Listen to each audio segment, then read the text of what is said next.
Good morning. How's everyone doing? All right. My name is Percy Hill, and I'm here with Duke Benefit Department. I'd like to thank you all for coming out to the retirement planning workshop. We have a real treat scheduled for you today. Any first-time people here? Okay, good. So for the others that have been here before, don't answer this question. Does everyone know when you're going to be able to retire? Okay, I'm going to make it easy for the people who do not. As soon as you got enough money to last for the rest of your life, you can retire. Okay, so since we don't have that magical crystal ball, things like this are really important on when we'll be able to retire and having that retirement planning. So just a few housekeeping items. We do have some coffee and bagels that will be brought in. We have our bathrooms right outside of these double doors, men and women. We are going to have some informational booths outside of the lobby from 11 to 2, so you'll be able to sit down or at least speak with someone at Fidelity, maybe set up an appointment. And I think that's probably the best single most thing that you can do for yourself as far as retirement planning. Make sure that you sit down and talk to the experts, okay? So first, I'd like to go ahead and introduce our speakers for today. We are actually rolling out the red carpet for you. We have not one but two Fidelity reps here. We have Mr. Sonny Bowser and Kyle Jaquez. The second part of this, we're going to have Bill Phillips, who is with HR. I'm going to tell you a little bit about our speakers today. Sonny has been with Fidelity since 2005. At that time, he's worked in a number of different roles specific to client retirement preparedness, financial consulting, investments, and employee benefit plans. He is the Vice President, Regional Planning Consultant, overseeing the Raleigh, Durham, and Cary investor centers. Sonny grew up in Ohio, has moved to the Triangle since 2011. He calls Holly Springs home, where he lives with his wife and two daughters. We also have Kyle Jaquez. He is a financial consultant with Fidelity Investment. He holds a certified financial planner designation. He has 11 years of experience in the financial services industry. He's committed to building long-term relationships with clients and families through comprehensive, holistic investment planning, from portfolio and retirement planning to charitable giving and legacy planning. Kyle grew up in Northern California, and he's moved to the Triangle in 2007, and now he calls Cary home with his wife and two daughters. Bill Phillips is going to be speaking later, and Bill will be presenting the Duke Benefits portion of this workshop. And Bill has over 25 years of employee benefit experience. He's held various benefit managerial positions here at Duke. He's worked at Blue Cross Blue Shield of North Carolina, Price Waterhouse Coopers, as well as First Citizens Bank. And here at Duke, he has about 15 years experience in the management role, and he resides in Raleigh with his wife and daughter. So I'd like to have you all welcome Mr. Sonny Bowser, who's going to take it over from here. Thanks, Percy. Perfect. Is the volume okay? We're in a good spot? Okay, wonderful. So every time that I'm on camera, they always end up hating me because I like to move around a bit. So you're going to be active. So apologies for that. So a couple things that I want to just get on the table, and I want to say thank you to Percy for the introduction. But Kyle and I, it's truly our pleasure to be here. You know, our goal, at the end of the day, our goal is to make sure you understand the things that you need to be prepared for in order to live the way you want to live for the next 20, 30, 40, potentially 50 years, depending on where you're at in the retirement process. And what we found, as we've talked to a lot of our clients over the years, what we found is one of the most important things is to understand the things that you have to be prepared for. And so there's so many different topics. I was just talking through this, and we're going to go through a lot of topics today, everything from, high-level things like Social Security and Medicare, and should I think about, pre-tax versus after-tax, and what are my distribution options, and when do I have to start taking required distributions?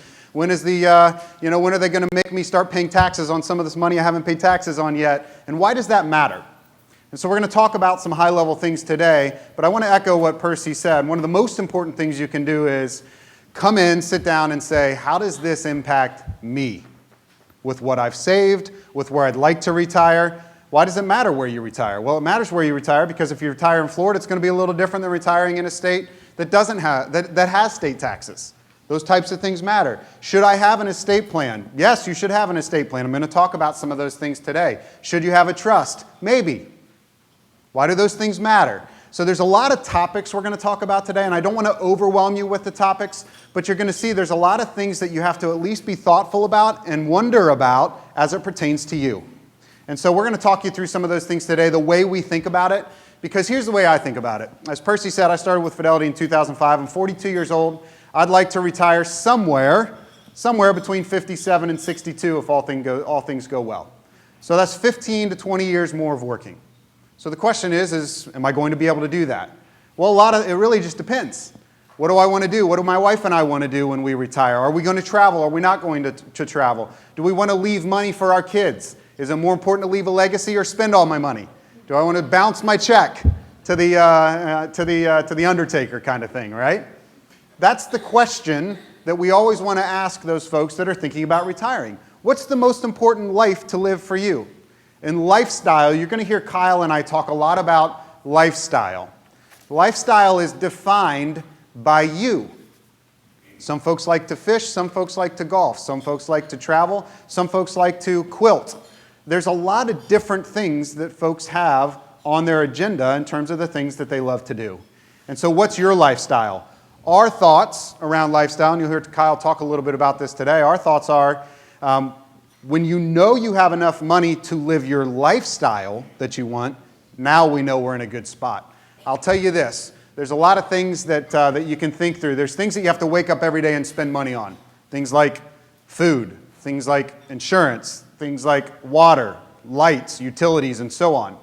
Those are what we would call things that you need to exist. But I would also say there's a lot of things that you need to exist emotionally. I'll give you an example. My mom lives in Ohio. She has 3 kids. I'm the youngest of the 3. She has 11 grandkids. What it costs her to travel to see her 11 grandkids, I'm in North Carolina, my oldest sister's in Florida.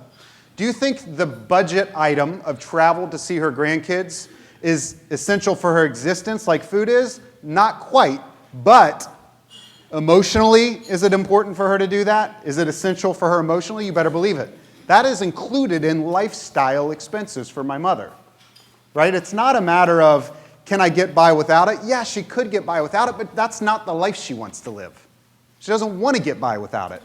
Those types of expenses are the things that we'd want to know about you as we think through how do we solve for the income you're going to need at some point. So it's just kind of a general overview of the things that we're going to talk about today. You've got folders in front of you that have all the slides. I'd encourage you to keep notes. Write questions down in the sides. Kyle and I will be here a little bit afterward.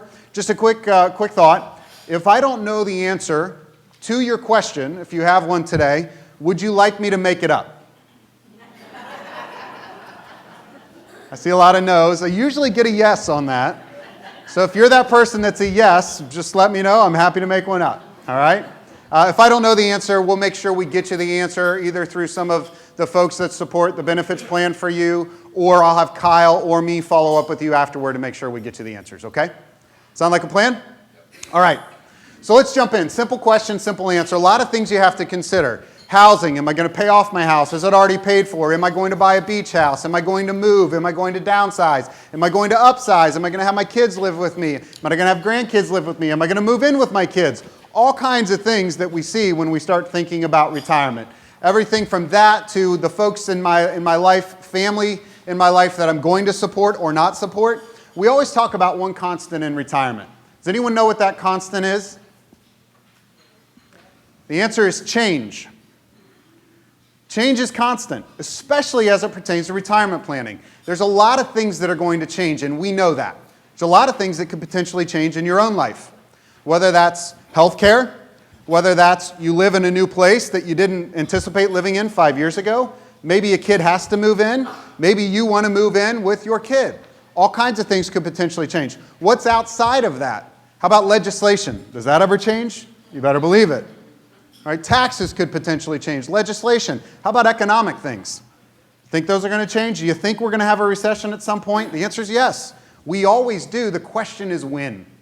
So there's always this recycling change on all these different topics, and we know that. It's one constant in retirement, it's change. We want to make sure that we consider the types of things that could potentially impact you. And we want to make sure that that's done based on your wishes, what you want retirement to look like. All right? We'll also talk a little bit about the potential medical costs associated with retirement. Are medical costs going up? Yes. We actually, when we run our plans for our clients, we actually increase medical costs at about just under 5% a year is what we're increasing them at right now. Has anyone ever heard of the rule of 72? A couple of you. The rule of 72, this is a general investment rule. It tells you how long it takes money to double or a cost to double. Here's an example. If you make, you always might think to yourself, well, how long might it take for this money to double? Well, if you make 10% a year, divide 10 into 72, and the answer is what? 7.2. If I make 10% a year, my money doubles in 7.2 years. I'll go the opposite side of that. If I make less, if I make 7.2%, how long does it take my money to double? 10 years. And you can see it's just an easy way to start thinking about how long it takes something to double. So think about this for a moment. If healthcare costs are increasing at, let's call it 5% a year, how long does it take for your healthcare costs to double? 5 goes into 72, how many times? It's about 14 and change. So at 5%, those healthcare costs will double every 14 years or so. So you start thinking about that when you get to retirement. Oh my gosh, maybe I have a $1,200 a month medical bill or a medical cost. Well, 14 years from now, if inflation around healthcare costs stay the same, that $1,200 is going to be $2,400. All right, so these are the types of things we think about, and that's not to scare you, it's just reality, right? These are the things we want to make sure we think through as we put a good plan in place for you. So let's talk about some different things. We're going to look at when you can retire, understand key risks, identify the sources of income, prioritize your needs, and stay on track to live the retirement you want. One of the things I think is really important here is identifying your sources of income. So one of the ways that most folks used to retire that has changed a lot over the last few decades is companies offered pension plans. There were a lot of clients that we dealt with that had pension plans that came in and they knew when they retired they're going to have a paycheck in retirement. Well, the paycheck that most clients, or not most, all clients should have coming in is Social Security. Now you might have some questions on, well, is Social Security going to change? Is it going to look the same? Do I need to be worried about that? And so on. If you have any of those questions after today, come up and ask Kyle and I will give you our perspective on that. I'm going to give you the high level information on Social Security. But really retirement planning is as simple as this. What's the lifestyle you want to live? Do you need $8,000 a month? Okay, if you need $8,000 a month, how much income do you have coming in? Well, I have Social Security that equals, let's call it $1,500 for my wife. I have $2,000 for me, that's $3,500. I now have a $4,500 a month gap. Okay? How are we going to get that money, the $4,500 a month you need? Well, that's when we start looking at your savings to understand, do you have enough in savings to withdraw that amount to make up the gap? It's literally as simple as that. It's just a matter of defining what that lifestyle is for you and identifying key sources of income. We have one major belief. You're going to hear Kyle talk about this quite a bit. Once we've defined your lifestyle, we believe your lifestyle should be covered by predictable sources of income. Income that's not tied to whether or not the market does what you hope it does or doesn't do today. We don't want your life the next 20 years to be tied to waking up, turning on CNBC or whatever it might be, and hoping that the market's up. We don't want your retirement to be tied to hoping that a company continues to pay dividends for the rest of your life. Because although some companies have been historically consistent at paying dividends, that's not always the case. That's not always the case. They can change. And so these are the things that we look at. All right, so let's jump in. 50, 60, 65 plus. How many of you are within 2 years of retiring? I love it. Can't wait till I'm there. Are you excited? Wonderful. Wonderful. It's always interesting. We do talk to, Kyle would probably agree, we do talk to a lot of folks that just keep working because they actually, not because they don't want to retire, but because they actually just truly love what they do. They love what they do. And we don't want to stop you from doing that. If that's what you want to do, then do that. But our goal would be that if you are within these couple years, you're kind of in this critical zone of making sure that your assets are appropriately allocated, you're not taking more risk than you need to, especially given where the market's been. So let's think about it. When was the last time we had a recession? So 2008 was a rough year. So 2008 was a rough year. When was the last time we had a recession prior to that? The answer is 2002. So we think about the tech bubble. We hear about the tech bubble in the investment world, right? Technology stocks did incredible. In 2000, the tech bubble started to leak a little bit. The market lost about 9% in 2000. The market lost about 12%, just under 12% in 2001. The market lost 22% in 2002. So it was this 3-year kind of slow bleed into the recession that we saw in 2002. Then the market recovered all the way up until October of 2007, and we started to see things really get bad with the subprime mortgage crisis. And we lost 37% January to December in just 2008 alone. By March of 2009, the market had started to recover, and that was a much quicker but much more painful recession. 2008 to where we stand today, where are we? 2019. We are 11 years without a recession. I tell you that not because I want you to be concerned that tomorrow a recession starts, but understand in economics, recessions will occur. Economies go through recessions, right? We grow, we expand, we contract, we have recession, and then we do it again. It's just a matter of how quickly those things happen. We are in the longest bull run in terms of the longest period between recessions that we've been in since the Great Depression. That's important to know because especially if you're within 2 years of retirement and perhaps you're taking on more risk than you need to somewhere, I would hate for that retirement to be changed because you didn't take the time just to say, am I taking more risk than I need to be right now? One of my core beliefs is if you don't have to take the risk, why do it? Why do it? It's fun to make money, but it hurts a lot more when you lose it. I was born and raised a Buckeye. My dad was actually a Baptist minister. Sometimes I get in trouble for telling the story, but the only time I ever heard my dad curse was watching Ohio State football, okay? That means that I grew up not liking Michigan. I hate losing to Michigan more than I like beating them. That's the same feeling that most investors have with their investments. It hurts a lot more to lose than it feels great to gain. And so we want to make sure you're just in a great spot given where we're at in the economy. It's a very interesting statistic, but in the last decade, there have been 2,517 trading days. 2,517 trading days in the market. The market cumulatively over that decade is up over 400%. The market is defined by the S&P 500, okay? 400% the market's up over that. Some of you are going, well, I didn't get 400%. Frustrating, right? But here's what's interesting. Guess how many of the days of those 2,517 actually contributed to the 400%? The answer is 2% of the trading days. Only 53 trading days out of 2,517 contributed to all of the return over the last decade. It's a pretty astonishing stat if you think about it. It means over 2,460 trading days were virtually flat when you even them all out. So why do I say that? I say that because one of the most important things we can do with a retirement plan is find the right allocation, the right amount of risk for you so that you don't find yourself saying, I need to get in, I'm going to get out, I'm going to get in, I'm going to get out, especially the short-term things that happen every day in the market. Again, you're waking up probably today and reading about trade issues or disputes with China and what Trump is doing, and you either like them or you hate them. There's virtually nowhere in between. That's kind of the world we live in. And what our goal is to find you an allocation, the right amount of risk with what you've saved to this point, so that when those things occur, when you get fearful, you don't find yourself selling out and staying in cash going, I'm just going to wait this one out. Again, the last decade was the best bull run we've seen since the Great Depression, and 400% of returns were only due to 53 trading days. If you get out, you're likely to miss a lot of those. So we need to find the right amount of risk. These are the types of things that we'll talk through.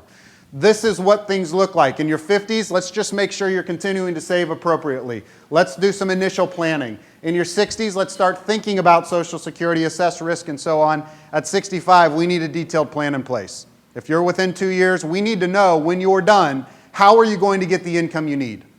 So hopefully you can kind of put yourself in one of these categories and start thinking through this in terms of where you stand. So let's look at some of the frequently asked questions. Went through that one too quick. Let's look at Social Security. So Social Security, wonderful payment. It's a wonderful paycheck. you can kind of see some of the different things that you need to consider. You can either collect off of your own working years, or you could potentially collect off your spouse's working years. How early can you claim it? It's pretty simple. It's on the board. 62. Should you claim it at 62? Maybe. Right? I hear some no's. I hear a maybe. The answer actually that I would give, even as a planner, is maybe. So the question is whether or not you need it or whether or not you have health issues. Because the goal, the thought behind retirement planning is how do we maximize? How long have you paid into Social Security? As long as you've worked. So if you've literally paid into this as long as you've worked, we want to maximize how much you get out of it. And so the thought behind this is it's kind of a mathematical game. It really truly is a mathematical game. If you have health issues and you do not have longevity in your family, it potentially makes sense to take it a little earlier because you might not be around long enough later, 20 years from now, in order to reap the benefits of delaying. If you don't have enough saved, if you don't have enough money in your investment accounts to actually draw from to live the lifestyle you want, and you need that money, potentially it makes sense to take it early. We would argue if you live past around 80 years old, you will get more money back from Social Security by waiting. And so the thought there is if I've paid into this my entire life, I'd like to get as much back out of it as possible. Sometimes that's a difficult thing because in your mind, there might be some other things happening in your mind. Instead of just thinking about health, instead of just thinking about what your budget looks like, you might in your mind be that person that's very skeptical about Social Security. We get it all the time. Is it going to be around? Is it going to change? I don't believe in it. I don't trust it. I think the government's this. I think the government's that. We would tell you, based on what we know or what we think, and I would say Fidelity is highly conservative in how we help our clients plan. Fidelity's been around since 1946. We're a family-owned company. We're privately owned. We're extremely conservative in how we plan. We include Social Security in our clients' plans. We believe in it enough to include it. Now, right now, if nothing changes with Social Security, Kyle and I's Social Security will be affected. Kyle and I will be starting our Social Security after around 2034. Around 2034, every year the numbers change a little bit. Around 2034, if nothing changes with Social Security, payments for those folks that are starting Social Security after that year could be reduced potentially to around 75 to 85% of their benefits. If you're starting Social Security prior to then, you should not be concerned given what it's funded at today. That's where we stand. But Social Security, of course, is a major piece of most of our clients' retirement plans. Full retirement age is what age? For a lot of folks, it's 66, and I say for a lot of folks because we call a lot of folks, I'm going to go to the next page, call a lot of folks kind of those baby boomers, right? Those folks born between 1943 and 1954. That's full retirement age for those folks born in those years. If you add a year to every year thereafter, you can see your full retirement age would go up by 2 months at a time, all the way up until 1960. So if you're born in 1960 or later, your full retirement age is 67. Now, who would love to have an 8% raise every year? Yeah, it's not so bad. Part of the reason or part of the benefit of delaying Social Security past your full retirement age is you get an 8% raise every year. So if your full retirement age is 66, and if you wait till you're 67, you will get 108% of your full retirement age benefit. If you wait till you're 68, you'll get 116%. That does not compound, by the way. It's simple 8% on your original benefit. If you wait till you're 69, you'll get 124%. If you wait till you're 70, you'll get 132%. Now, if my full retirement age is 67, I don't get quite the same bump, right? I still get 8%, but I only have 3 years to increase that instead of the 4, so I can max out at 124% of my benefit. Does that make sense so far? It's part of the reason as you start thinking about those expenses, the lifestyle that you want to live, the more paycheck income you have, the less you have to rely on what? The assets you've saved. The less I have to rely on what the market's doing, how I'm invested, whatever it might be, the dividends that are coming in. The more income I have from predictable sources, the less risk I have in my plan. So it's one of the things that we look at pretty consistently. Again, we'll run analysis for you to understand whether or not it makes sense to take it early. But for the most part, if you live past 80, I can promise you, for the most part, your plan will look better the further you delay. Now, there are some strategies here and there inside of Social Security. Sometimes it makes sense to collect some benefits off your spouse and then change to your own benefit later. That is only available. Some Social Security rules changed a couple years ago. That's only available if you were born before January 1st, 1954. If you were born after January 1st, 1954, some of these old Social Security strategies don't exist for us, okay? But if you were born before January 1st, 1954, there could be some potential things we could do around Social Security to maximize your benefit even more. That's when you'd want to sit down with one of the advisors and say, hey, how might this impact me? All right, any thoughts or questions on just kind of the basics of Social Security so far? Beautiful. All right. This is just a timeline that shows you can actually take as early as 60 if, in fact, you're a surviving spouse. I'll get into that here on the next slide. 62, earliest to claim. One of the ways to think about Social Security, remember Social Security by this rule. Once reduced, permanently reduced. It's an easy way to think about Social Security. If I take a reduced benefit, it will be permanently reduced. Both spousal benefit and my own. So it's really important to remember that. Once you make that decision to turn on the spigot, once reduced, permanently reduced. That's why it's always really important to kind of consider all your options, play it out, understand what it might potentially look like for you, so that we don't lose the opportunity to get you more money later had we just made a better decision and taken a few more opportunities to look at your situation on the front end, okay? Once reduced, permanently reduced is an easy way to think about it. Age 65, Medicare eligibility. I'm going to talk about that high level here in a few moments as well. Full retirement age, full Social Security benefit available, maximum benefit. If I am a spouse, I'll use my wife and I as an example. Been married 16 years. My wife is an artist from the city of brotherly love. We are complete opposites, and that's why we work. 2 daughters, 11 and 13 years old. My wife homeschools our daughters. We've homeschooled for the last 5 years. She's not working out in the industry where she's got a lot of income coming in at all. She will collect Social Security off of her own working years or mine? Mine. If she were to delay Social Security till past 70, will she get a delayed retirement credit? Or I'm sorry, if she delays her spousal benefits past her full retirement age, which is what age for her based on how old she is? 67. If she delays past 67, will it be any benefit to her? The answer is no. Here's why. Spousal benefits do not get delayed retirement credits. So that 8% bump only exists for you. Again, I'm going to say that again.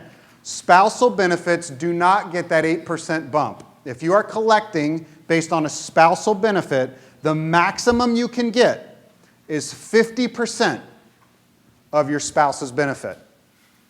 Does that make sense? If you have any questions on that later, let me know. But that's a really important thing to understand. If you're collecting spousal benefits, my wife will be collecting spousal benefits. The maximum she can get is 50% of my full retirement benefit. She will not get 50% of my age 70 benefit. Okay? It's important. Question? If the spousal benefit increases, do you still get 50% of whatever that amount is? So the question was, if the spousal benefit increases, do you still get 50% of that amount? The answer is no. The spouse will only get 50% of the full retirement benefit, not the increased benefit up to 70%. Yes? At the age of 70, that amount at the age of 70, when they collect, you get 50% of that. No. I want to make sure that everyone understands this. So she asked the question, you can get up to half of the age 70 benefit of your spouse? The answer is no. You can only get up to half of the full retirement benefit, not the delayed retirement credit benefit up to age 70. That's important to know. You will only get as much as 50% of their full retirement benefit, not the age 70 benefit. Another question. Yep, the question in the back was, is that at age 62 or age 65?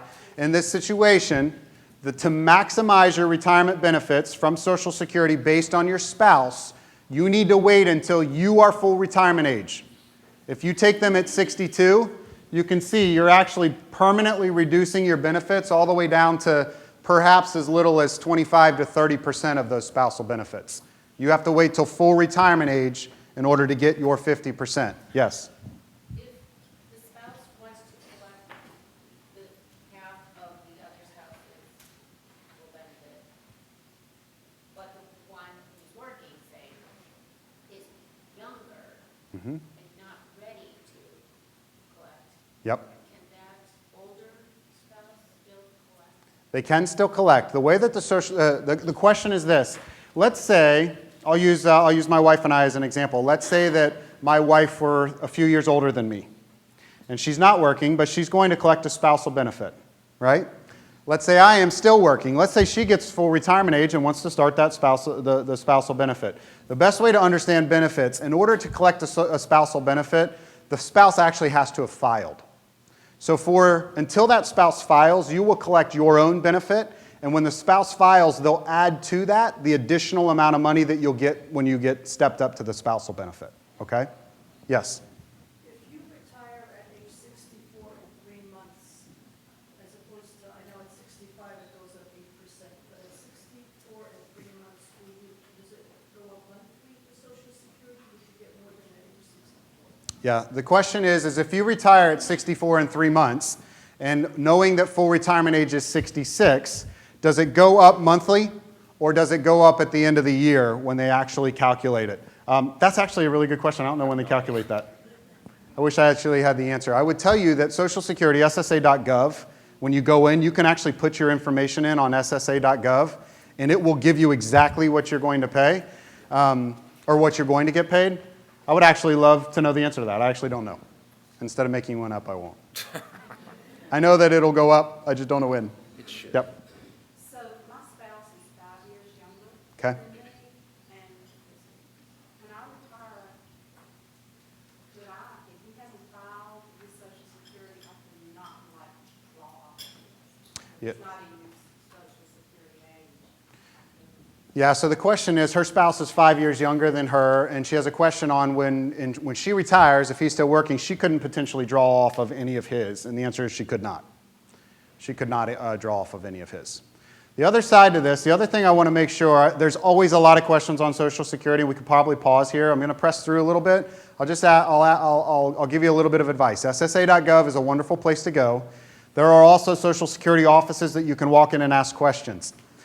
I would ask you to do one thing, and I want to make sure that this doesn't come out the wrong way. Whatever information you get from the person that you talk to inside of the Social Security offices, bounce that information off of your advisor that you're working with. Because you can ask the same question to folks. We have it happen all the time. You can ask the same question to folks in the office 3 different times, and you potentially get 3 different answers. So I'll tell you, if in fact, for instance, if I didn't know that question and we were sitting in the office right now, I would have the answer for you in 30 seconds, right? I would find that answer for you. Social Security sometimes might give you the wrong information. Just make sure you come back to your advisor and say, hey, is this true? Last year I was working with one of my advisors in our Raleigh office. He had a situation where he was collecting off of his wife that he is now divorced from. Social Security said that he wasn't going to qualify for that. The advisor and I, John, said, you absolutely qualify for that. And he said, they told me I don't. We literally went on SSA.gov together. We printed off the page of the code inside of Social Security. We said, walk in with this to the Social Security office. You deserve those benefits. He walked in. He came back a month later. And he said, thank you so much. So I'm just telling you, you will get good information, but just be careful. Just make sure that you check with your advisor on that information so it's appropriate. Yes? So, say you start drawing, like, at 62, for my husband that's deceased, can I start drawing off of his Social Security? Would that impact mine at 66 plus when I want to start? So the question is, she's 62, her husband is deceased. Could she start drawing off of his, and then would that affect hers later if she starts to take hers? The answer is you could potentially take monies off of his, delay, and start yours later. Just depends on what the benefits are going to look like in terms of which one plays out better. As a matter of fact, you can see right here kind of ways to claim deceased working spouse. I think I have, yeah, so the survivor benefit. So here on the right-hand side, it answers your question. So I went ahead a couple slides to answer your question. There's two options for the survivor. Two options. You could take the survivor benefit, your benefit based on his working years, as early as 60. You could switch to your own benefit all the way out at 70 if you want to. Let your own benefit cook and get your own delayed retirement credits, but take your survivor benefit between now and then. Or take your own benefit now at 62, since you're 62, and maybe half of their 66 benefit would have been better and switch to their 66 benefit. So for a survivor, they actually have a couple options there. And it would just be a matter of letting the advisor run which one is going to maximize your income for you based on the numbers. So you have both options. Okay? All right. A couple more questions. I'm going to take 2 more questions on Social Security. Again, it's important because probably a lot of you have these questions. So I'll start in the front. So if you're divorced and you've been married for more than 10 years. That's correct. Is it the same exact situation in terms of they have to file, but then you get half of their benefit when Yep. they file? Or what? And what if you do that not at 62, but slightly before your full retirement age? Yeah, so the question is around being a divorced spouse. If you are married more than 10 years, you could potentially qualify, not potentially, you would qualify for collecting off of your divorced spouse. And if, in fact, you want to start those benefits, would they have had to have filed yet? You can start collecting full benefit. This is the exact situation that I just talked about a moment ago. He was full retirement age, the gentleman that we were working with in the office that they said he couldn't collect yet. He can collect off of his spouse at full retirement, even though she had not yet filed. All right, he could do that. If he would have started those benefits early, he would not have been able to do that. So had he started those benefits prior to full retirement age, Any time before your full retirement age, even if it's a month or something like that. he would have had to have waited till they filed. Okay, but Otherwise, you're going to get your own benefit. retirement age you can, Yep, it gets a little complicated in there. but you could start, I don't know that it would pay, but let's just say you could start your own while you waited for retirement age. Yeah, that's where I'd say we'd want to sit down and just look at your situation together, for sure. One last question on Social Security. To make a comment, I think I read recently where in Social Security, there's something like, 600 permutations of how these things can happen, which is why it's so hard to It is, yeah. because there's a tremendous number of ways. Yep. Yeah, I'm going to end on that. I think it's a really good point. The comment was she had read recently, there's about 600 permutations of different ways that you could take Social Security, the impact of all of those things. That's why you actually want to sit down with an advisor and say, this is my early benefit, this is my full benefit, this is my spouse's benefit, what's best? And we can kind of work through that together. We actually have a Social Security tool built into our retirement planning software that we use to maximize Social Security. We can get you a really nice report. It's, all of the planning that you do with us at Fidelity, it doesn't cost you anything, so we can do all of that for you. All right? So I'm going to move past Social Security a little bit. We're going to get into some of the tax considerations first, and then jump into Medicare. So, do you pay taxes on Social Security? On all of it? So this is what's interesting. You could here's the best way to think of it. A majority of folks that collect Social Security will pay taxes on 85% of their Social Security benefit. A majority. You could pay as little as 50%, or pay taxes on as little as 50% of your benefit. If you make virtually nothing, and I say virtually nothing because you have to really not make a lot. It's less than basically $30,000 a year in order to actually pay zero. I say virtually nothing. There could potentially be a way that you do that given how you're taking money out in the first few years of retirement. Maybe you have a savings account, you're taking everything out of that, you don't pay taxes on that, and you keep your income really low. So potentially you could start a Social Security benefit and not pay any on that. But for the most part, most clients pay taxes on up to 85% of Social Security. That does not mean that you pay 85% of tax on Social Security. It means 85% of your benefit is taxable, not all of it, which is, it's a small break, but it's still a bummer, right? You paid Social Security tax your entire working career to pay into this, and now you have to pay taxes on the benefit that you pay taxes to pay for in the first place. But that's kind of where we are. All right? All right. So Medicare. What are the basics of Medicare? So we kind of talked about full retirement benefits on age 66 or 67 on Social Security. Medicare, the magic number is what? 65. Is Medicare and Medicaid the same thing? No, absolutely not. Medicaid is state, Medicare is federal. Medicare is basically your health benefits. So here's the best way to think about Medicare without getting super in the weeds on this. And I do want to let you know, Fidelity's actually, we are here in the triangle actually starting to kind of pilot a program where we start actually getting a little deeper into Medicare to help our clients with this. Right now you kind of have to go out into the open marketplace to find some plans. But I want to let you know kind of some very simple things. Federal health insurance, age 65. We want to make sure that we understand where any other family members are, whether or not there's disabilities and so on. Coverage is individual. Coverage is individual. So just like we just talked about Social Security benefits, benefits aren't necessarily individual. I mean, I guess you could call it that, but my wife, again, will be collecting off of me. She'll be collecting off of me. Coverage is individual. That means that both you and your spouse have to go file to start Medicare. All right, so this is important. Part A, Part B, Part D, and Part C are some of the things that we're going to talk about. There are a number of other things that we call Medigap policies. Here's the best way to think about it. Part A, Part B. Part A is your hospital insurance. Part B is basically kind of your, well, we say it up here, medical insurance. Part A covers in-hospital visits. Part B covers checkups, wellness checkups, going to a doctor, going to get a physical, and so on. Okay? Here's what you need to understand. Which are those, well, I'll just ask the question. Are those free? Well, one of them is. Which one? A is free. A is free, B is not. B is not. Typically, B will be when you file. B will actually, this is it's not all the time, it doesn't have to be this way, but usually B, whatever your premium is, and the average premium, although it varies based on income, the average premium for B is about $135 a month. $135 a month. That $135 is usually taken out of your Social Security payment when you start Social Security.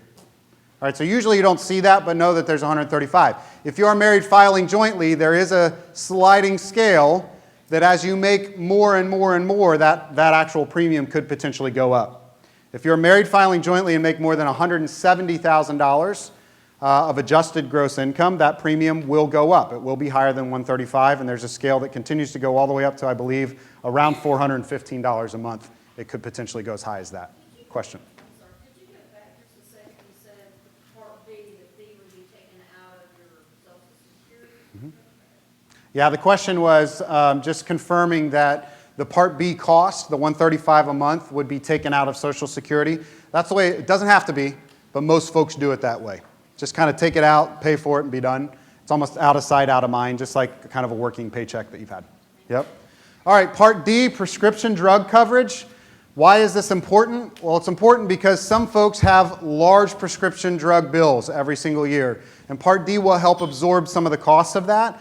They basically call it kind of a donut hole coverage where you pay a certain amount up to a certain amount, and I'm not going to get into all of it because there's a ton of numbers here.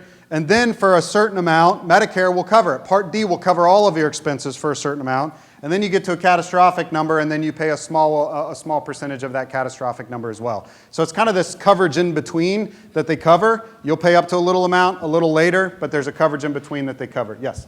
Can I say something about Part D prescription? Sure. If you have Duke health insurance, and when you do retire, you cannot take out Part D because Duke will drop you because it's already covered in our plan. So, It's good to know. Does everyone, let me state what she said. If you're thinking about Part D and you're here at Duke, because of the coverage you have at Duke, you cannot start Part D, according to you, you cannot start Part D, unless, if you do, Duke will drop you from their coverage.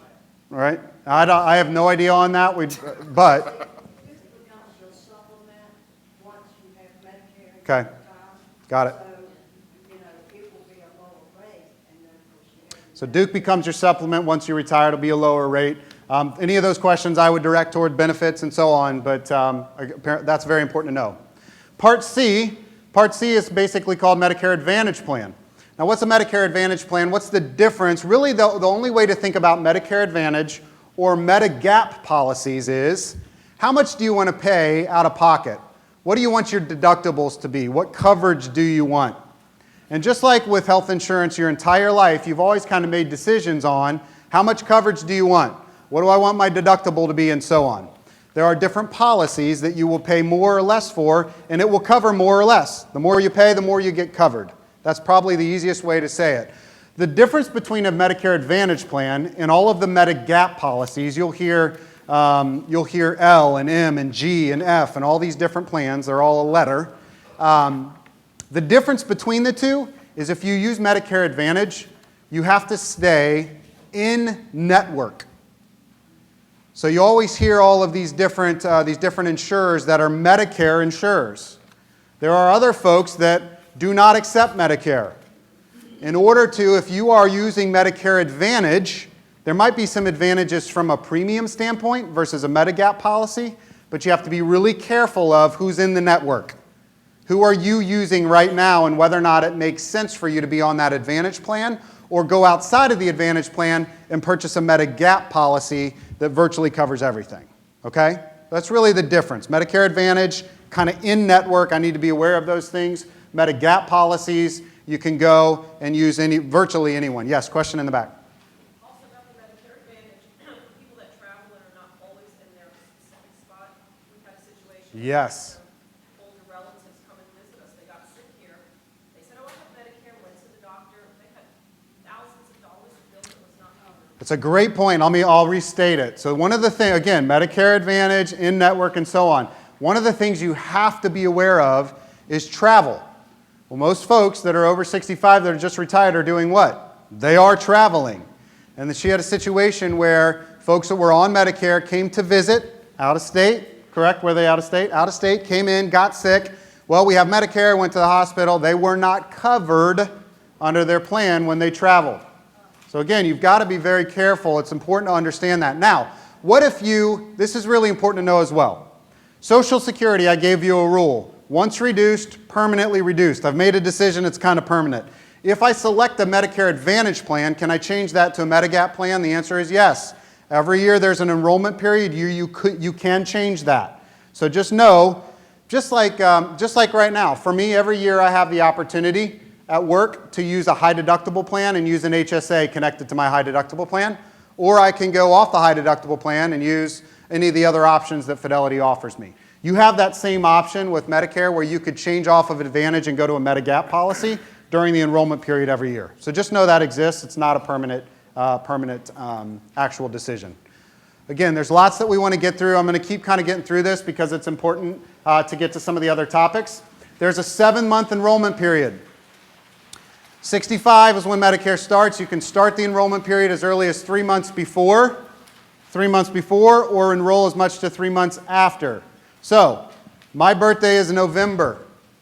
So, October, September, August. I can start as early as August. I could end as late as December, January, February. So, August to February would be my enrollment time frame if I were turning 65 in November of this year. Pretty simple. All right. A couple other things. Enrolling online, is that fine? Is enrolling online fine? Yes. The answer is yes. Yes, question? If you're still working at 65, what's the whole Medicare, like, what do you have to do? This is where things get a little bit more complicated. The question is, if you're still working at 65, what do I have to do? Do I need to jump in? Do I need to enroll? Does it make more sense to stay on my policy now, and so on?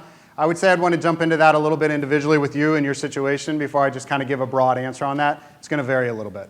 Okay. All right. I'm going to turn things over to Kyle a little bit. He's going to jump through some other things, and I'll pop back up for some conversations on estates and trusts. All right, good morning. So how many people like to pay taxes?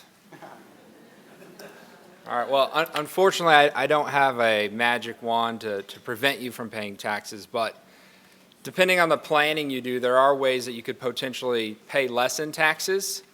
And some of the things you could be thinking about right now before we retire.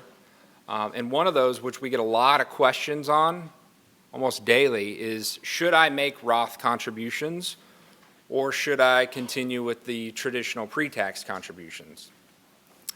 And the answer is it varies for everyone, depending on your situation, your income, right? But there are some differences between the two of them, obviously, that you should know to kind of help you determine which one makes the most sense for you. Obviously, as far as similarities, they're both based on your eligible compensation through Duke, right? A lot of people kind of get confused with the Roth IRA and then the Roth option you have in your Duke plan. They are two different things. This is not a Roth IRA. This is a Roth contribution that they're allowing you to put in your 403B through Duke, not a Roth IRA, right? So one of the differences is with a Roth IRA, if you're over 50, anyone know how much you can put in this year? $6,000.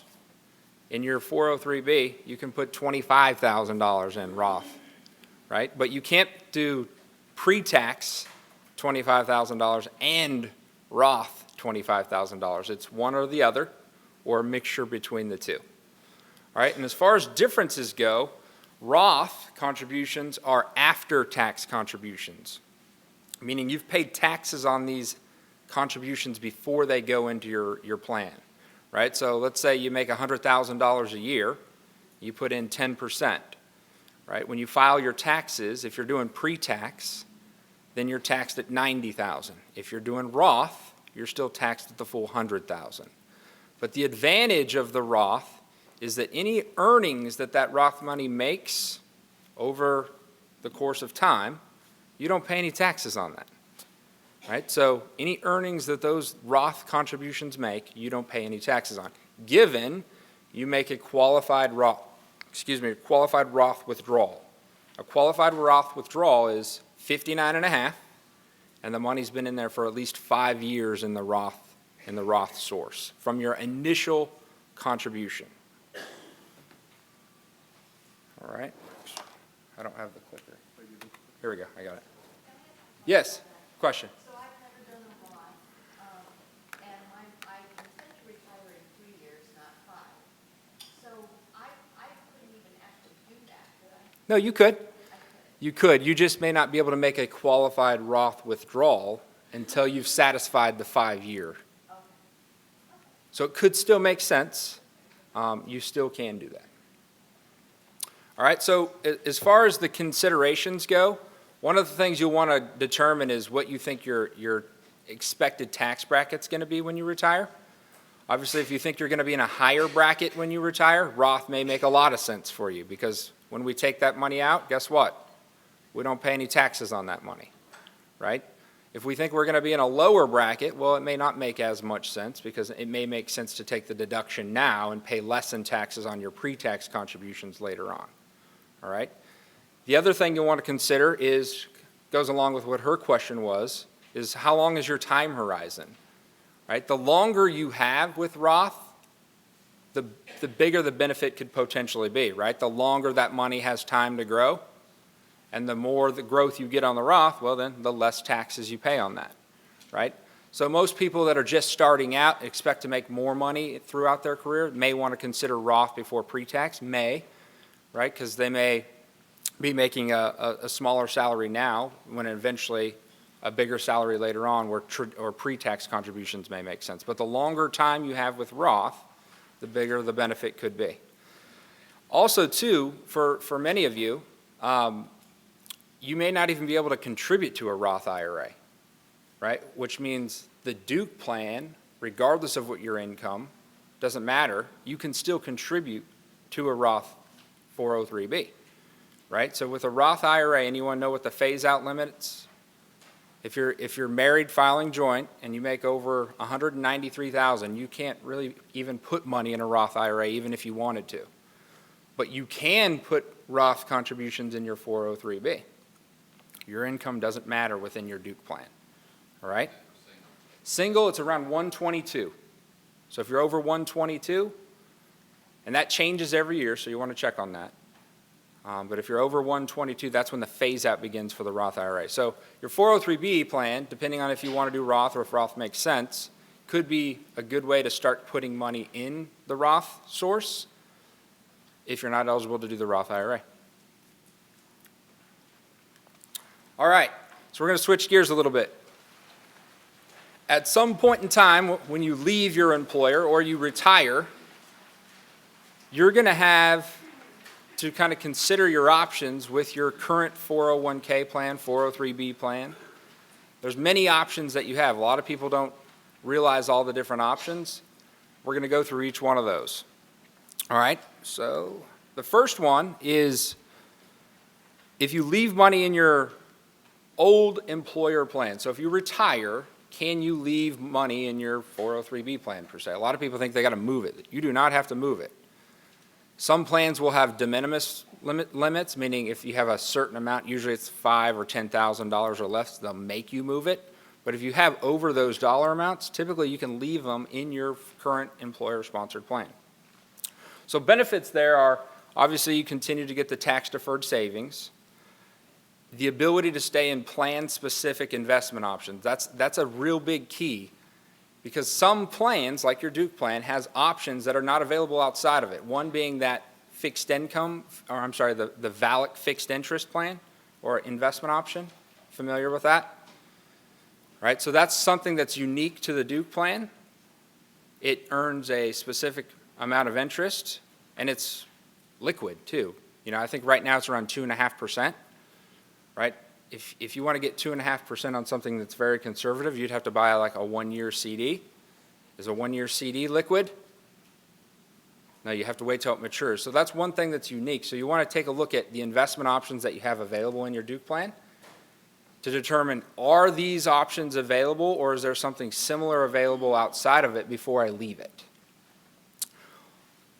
Also, after age 55, there's penalty fee-free withdrawals that may be possible. This is called the rule of 55. Not a lot of people know about this.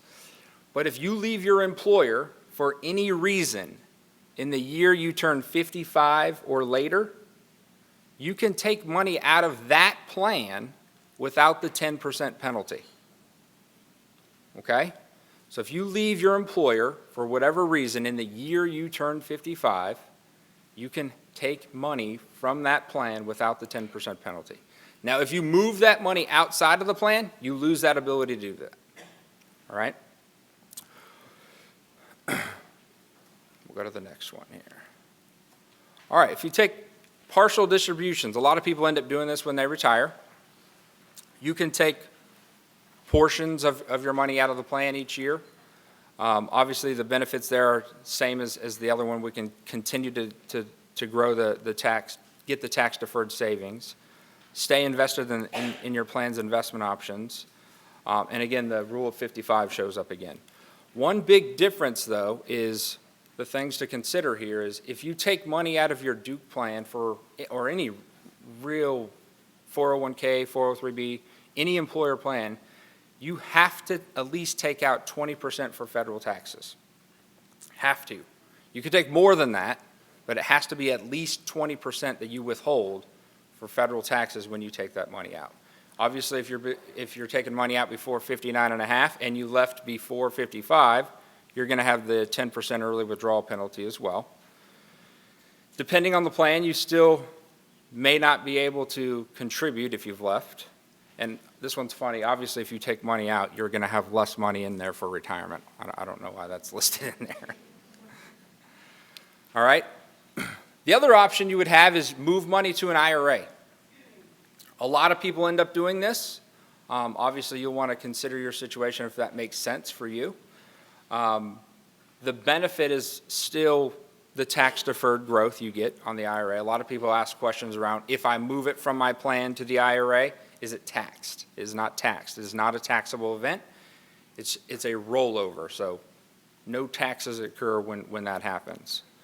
All right, once it's in an IRA, you also may have the ability to convert some of your money that's in the traditional source to Roth IRAs. More control.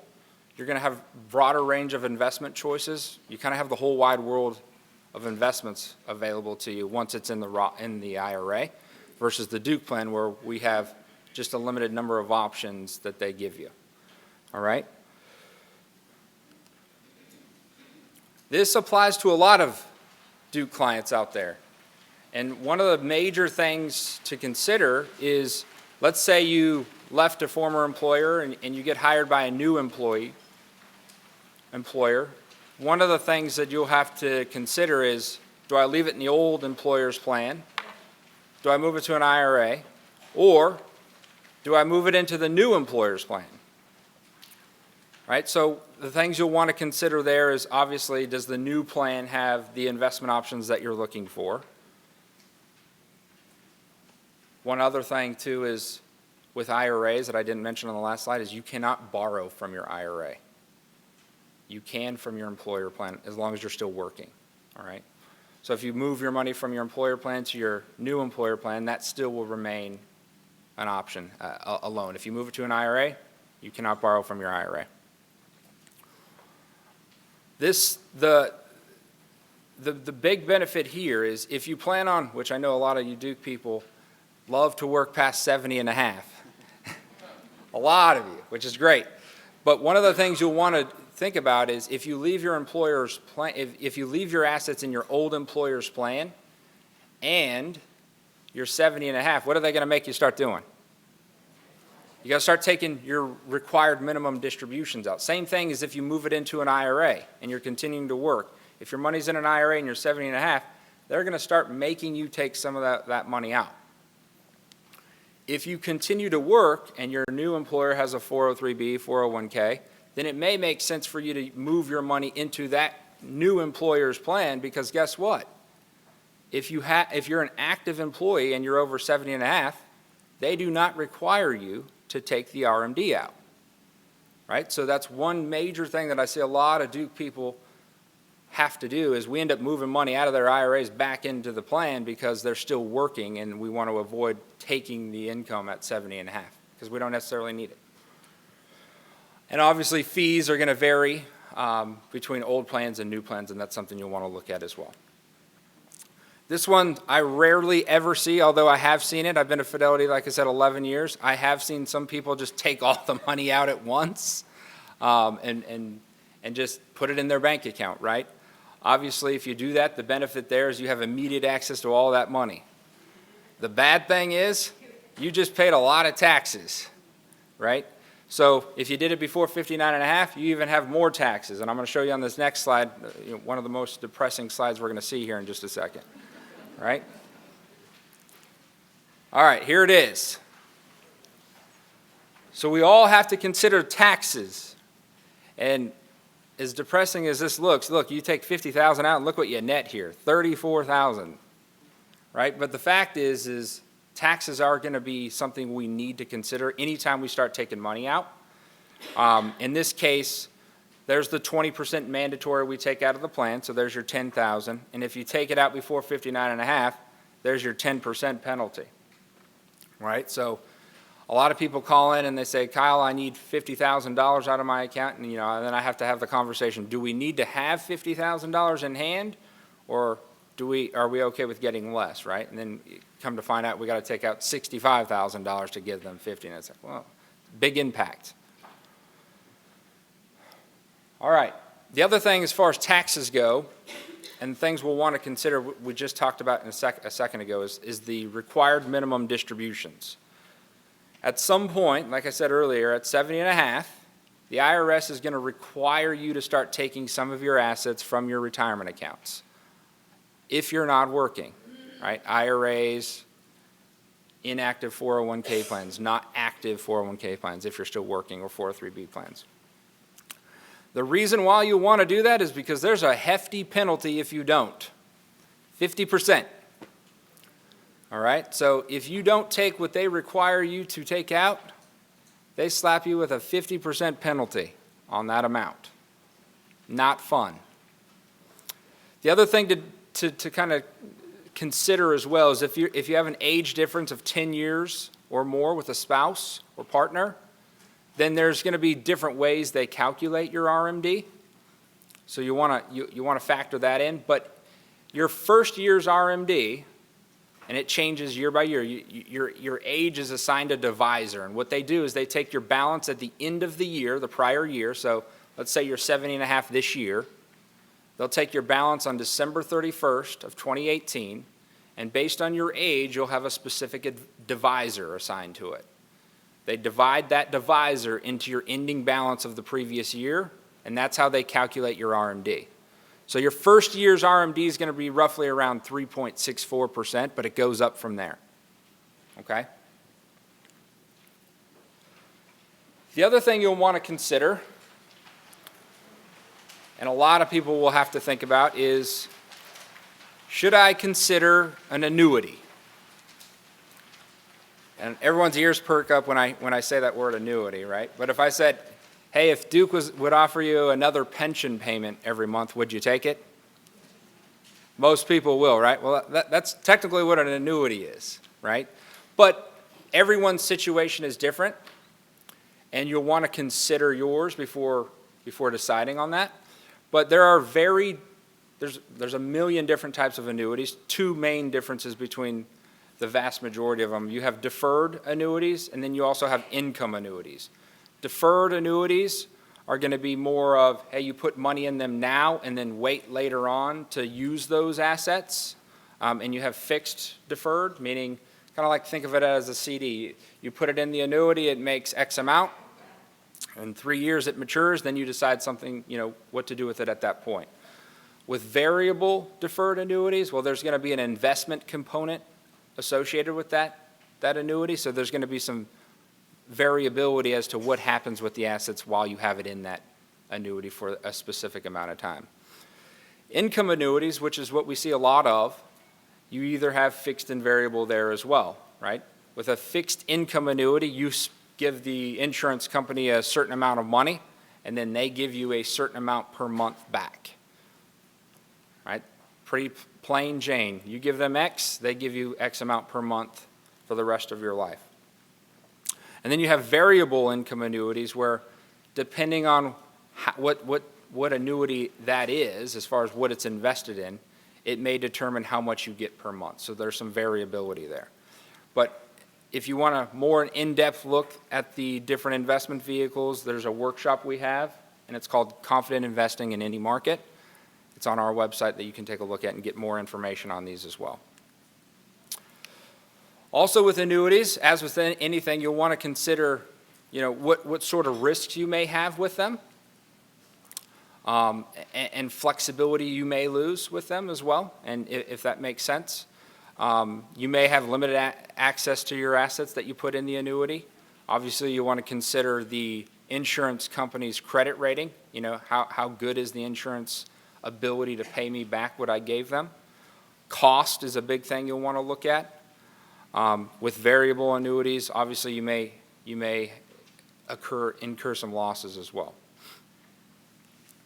I'm going to kick it back over here to Sonny.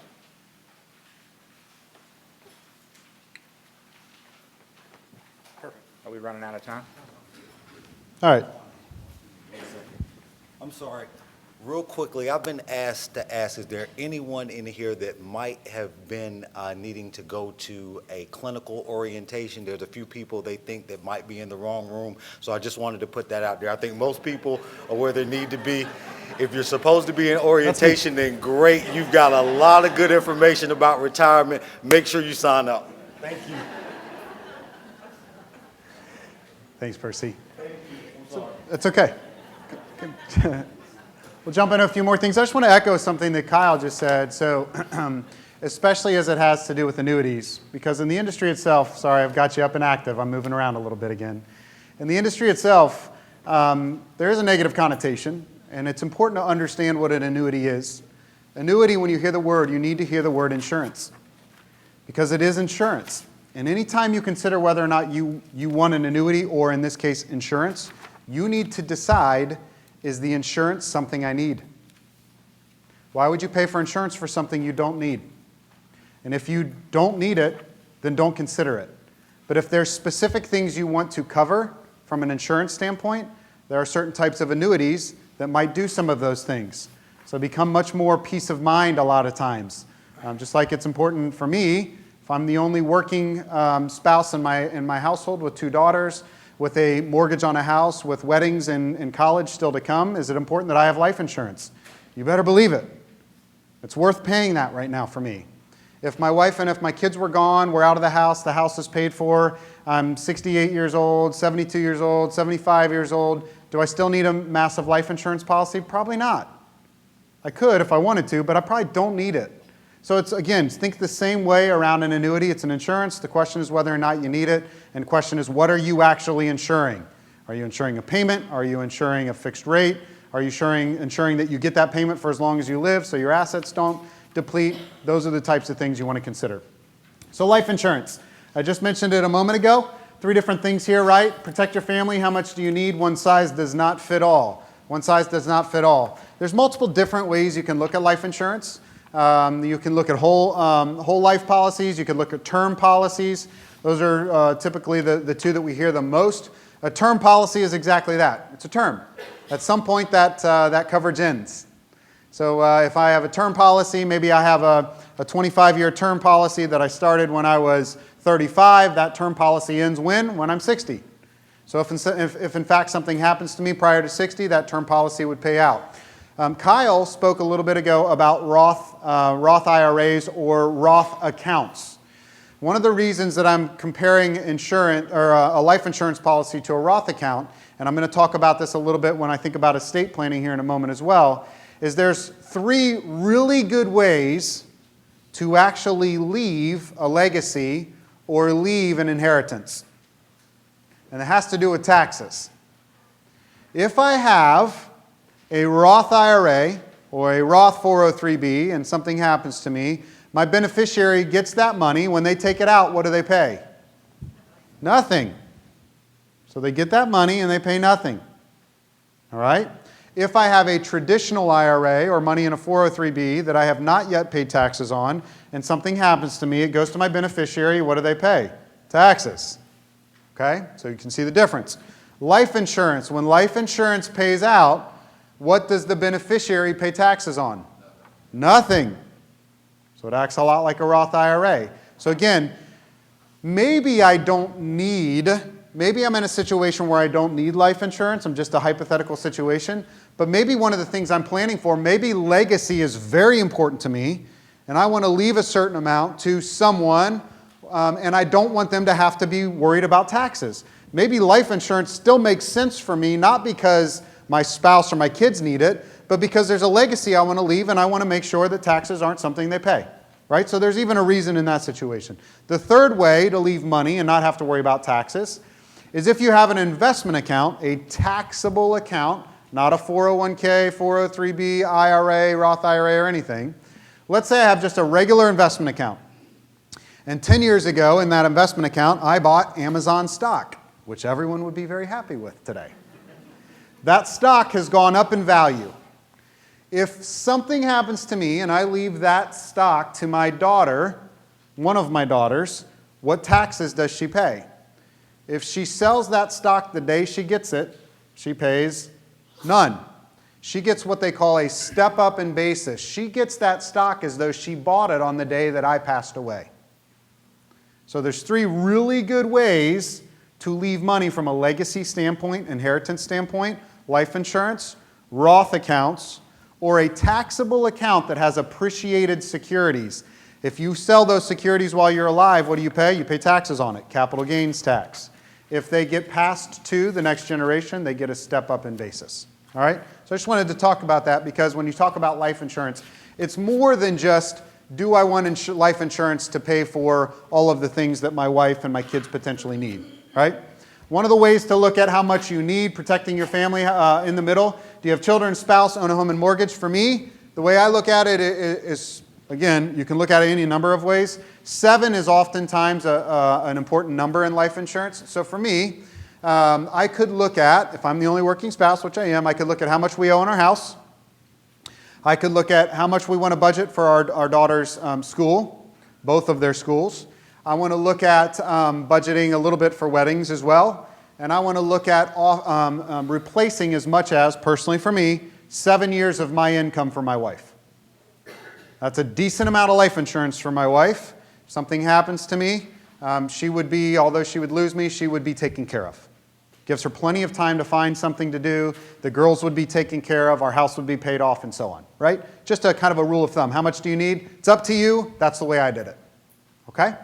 One size does not fit all. Obviously, like I said, that's the way I did it. It's up to you. It's really important to understand. If you still have a policy, sit down with an advisor and say, do I still need it? Maybe there's some cash value inside of that policy that you have access to. Maybe you want more coverage. It's just a matter of make sure if you bought that policy a long time ago that you kind of revisit it and say, is what I originally bought it for what I still need? Okay? It's just important that you kind of always talk through those things. Should you consider an estate plan? All right. So this is always really interesting. Who should have an estate plan? I'm going to make it really easy. Everyone. The question is what's included in the estate plan. Some estate plans are very simple. Very simple. Very few assets, very few accounts. What I say by very few assets, not numerically, but very few accounts. You might only have 2 or 3 accounts, a bank account and an investment account. You might only have one house that's paid for. You might everyone only lives in one state that you're dealing with and so on. Some estate plans are very simple. But estate plans oftentimes cost estates a lot of money because the person didn't take the time to actually think about these things. Some of you might have been the executors of estates for your parents. Some of you probably went through that and thought, man, I don't want to put my kids through that. We hear that all the time. Some of you have had to deal with things that have gone through probate. So I'm going to talk through the importance of making sure the assets that you have eliminate probate if possible. If possible. Probate tends to take a little bit of time. It also costs a little bit of money. So when you think about estate, we want to increase the value of the estate. If you have minor children, we need to be paying attention to that from a guardian standpoint. A large portion of assets, if they're in retirement plans, we have to be consistent, or we have to at least understand what the taxability is and whether or not you're beneficiary of a trust. I'm going to talk through some of these high-level things. So how are estates or how are assets distributed? How are assets distributed? I'm going to talk about 3 things here on the left, and then I'm going to get into by probate over here on the right-hand side. So, you've got by contract, you've got by trust, you've got by law. So by contract, what is a simple way to think by contract? When you have an IRA account, what do you put on that account? Or even a 403B? A beneficiary. When I name a beneficiary, it immediately names the beneficiary. It doesn't have to go anywhere else. I already know what's going to be passed to somebody. Here's what's really important. What if you have a will that says that I want my retirement assets, 50% of my retirement assets to go to my first daughter, in my case, Sydney, and I want 50% of my retirement assets to go to my second daughter, in my case, Penelope. That's what my will says. But on my retirement account, I have a beneficiary listed as my wife first. Who gets what? The contract supersedes my will. So this is a really important part about estate planning. Oftentimes, wills or wishes that you've put down on paper in the past don't align with what you put on the account that perhaps you just opened. It happens all the time, especially when you think about 401ks, 403bs.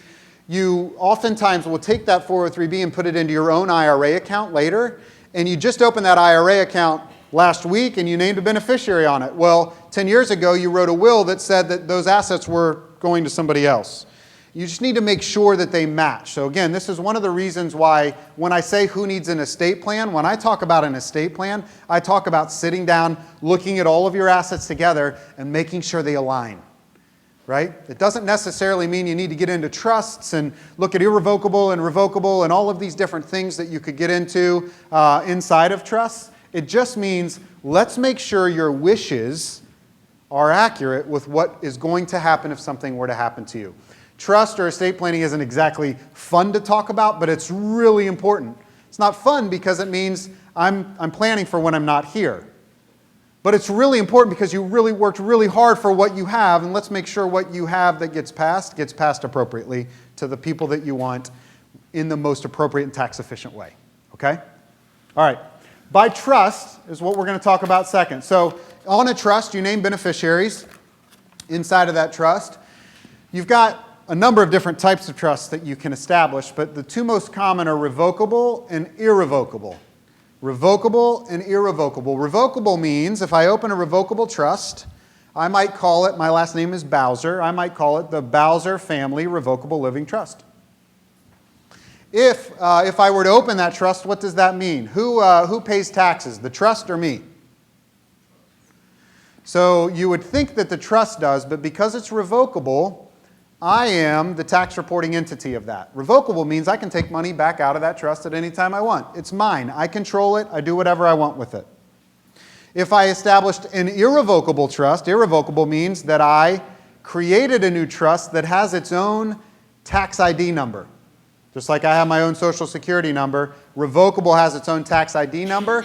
That trust is responsible for the taxes. You'd have to file a whole new tax filing for that individual trust. Above and beyond, I'd be filing my own taxes that year. All right? Irrevocable means once I put it in, am I changing that and getting that back? It's got its own tax reporting. It's its own tax reporting entity now. The terms of the trust dictate when money comes out of it and so on. All right? Most of the time, and Kyle, you can correct me if I'm wrong, most of the time we see revocable, right? We name beneficiaries inside of that. You can have your property actually fall under the trust and so on. Why would I ever create a trust instead of just having a beneficiary?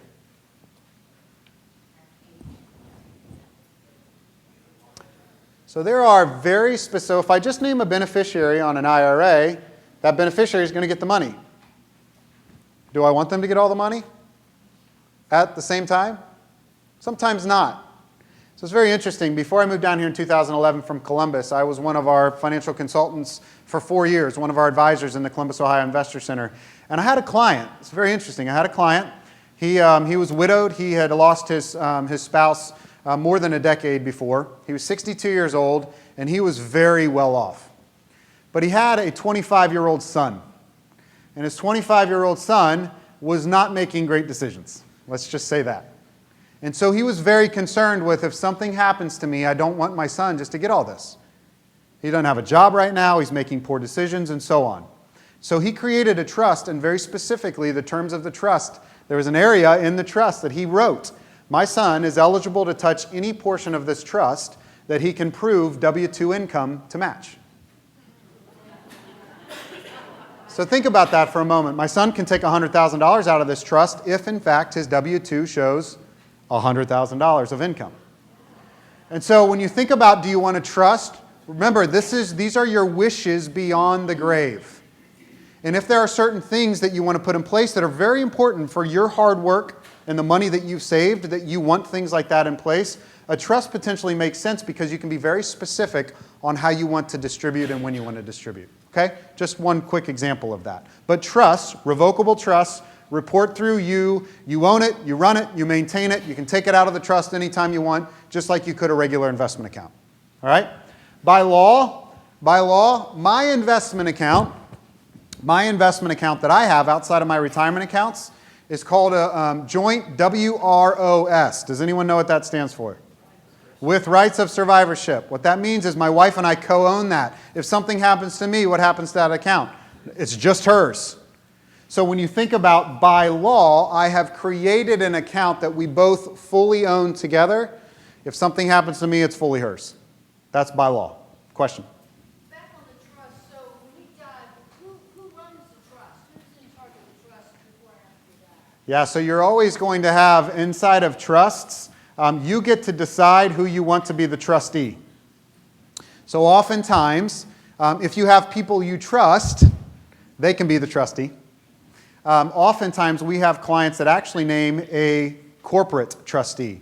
Fidelity actually is the trustee of a lot of trusts to distribute it because it takes all emotion out of it. There's just very specific things that they say they want the trust to be run a certain way. They just name a corporate trustee and the corporate trustee takes care of it. Otherwise, you just name who you trust. Could be a child, could be a friend, could be anyone.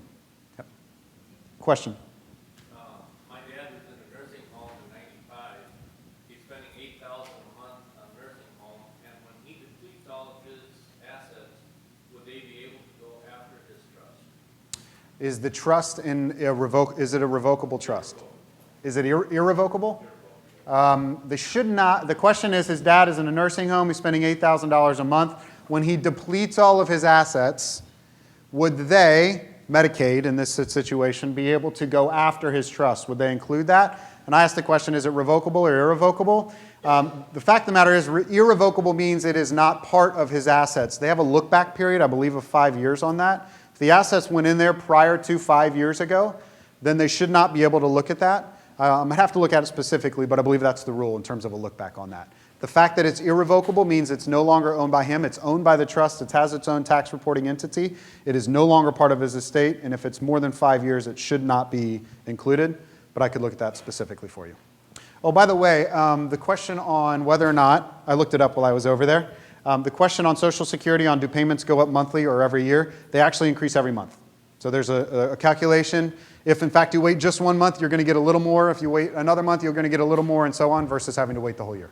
Okay, and with that, what did you say about 2034? If you're already on Social Security by then, they're not going to reduce it, so when people come in? Yeah, the question was, just a recap on Social Security. Sorry, I brought it back up. For the folks that starts right now, if you look at your Social Security statement, somewhere on the Social Security statement it says Social Security will be underfunded by a certain year. I've seen anywhere from 2034 to 2037. They kind of always are going back and forth on that in terms of how much it's funded by. Benefits will be reduced for those folks starting in that year or after, but for those folks that actually start Social Security prior to that, you should expect your full benefit that they're saying. Can I just ask a quick question about trust? Yes? So, and I'm not planning on this, but if I were to be sued, maybe I caused a car accident or something like that, if your money is in a trust, either revocable or irrevocable, is it subject to being seized? Yes. So the question is, if I have money in a trust and something were to happen, let's say I get in an accident and I get sued, are those assets part of what they could sue me for? Ultimately is maybe the way to say that. It would matter on irrevocable versus revocable at that point. Remember, think about it this way. Irrevocable means I've put something, I've literally taken it out of my name. It's no longer reporting through me. A new trust has been established, even though it's called a trust. A new tax ID number has been established. It's almost like it's a whole new entity. It now reports through a whole new entity, files its own taxes, everything is different. It is no longer, I might be in charge of distributing assets out of that trust. I might be the trustee of that irrevocable trust, but I don't own them anymore. The trust does. And so in that situation, again, I'm not a lawyer, but I would say it does have to do with whether or not it's revocable or irrevocable. Revocable, it is still reporting through you. I shouldn't assume, my third core business belief is assumptions create chaos. But I would say, in that situation, I would assume that if it's revocable, they could absolutely touch those assets. Yep. All right. By probate is the last. By probate is the last. So think about this for a second. I don't have a beneficiary. I don't have a trust. I don't have by law anything else. By probate, I pass away. What happens? Has anyone had to deal with probate before? Was it fun, enjoyable? No. All right, takes a while, there's costs associated with it and so on. It takes time, it's expensive. Real estate located in other states have come into play and so on. The moral of this story is what? Please make sure we have an estate plan. Either by contract, by law, or by trust with all of your assets. So that those assets get passed exactly as they should, the most tax efficient manner. It goes to the people you want, when they want it, and there's no additional costs associated with probate having to come into play. That's the moral of the story here. Yes, question? What's the dollar amount for the probate now that it doesn't, you don't have to pay tax? The question is the dollar amount for, are you talking about probate or a total estate? 11 million? 11. Yeah, it's 11 million currently. The question is, what's the dollar amount of an estate that you don't pay tax, estate taxes? Currently, I believe it's 11 million. It's actually gone up just a little bit, I think, in 2019. One of the most common changes to tax code is on estate taxes. So even though when there's not full switching tax code changes or tax law changes, sometimes you always see this estate tax one kind of get changed in between. Currently, it's at a decent spot. You have to have more than 11 million in order for that to actually come into play. So I'm going to let a cat out of the bag. If something were to happen to me, we wouldn't pay estate taxes. All right, last thing on this trust, and I'm not going to read all of this. It's a legal instrument. It is flexible if it's revocable. You do avoid probate. Estate taxes. An irrevocable trust can be structured to reduce that. Again, I would ask, instead of getting into details on this now, if you have an irrevocable trust or you're considering one, sit down with the advisor to actually look at those things. We actually sit down with attorneys that are drafting those and in order to actually make sure it fits the situation that you're trying to accomplish. It could potentially protect inheritances too, based on some of the different things you can do inside of a trust. So we'll move forward.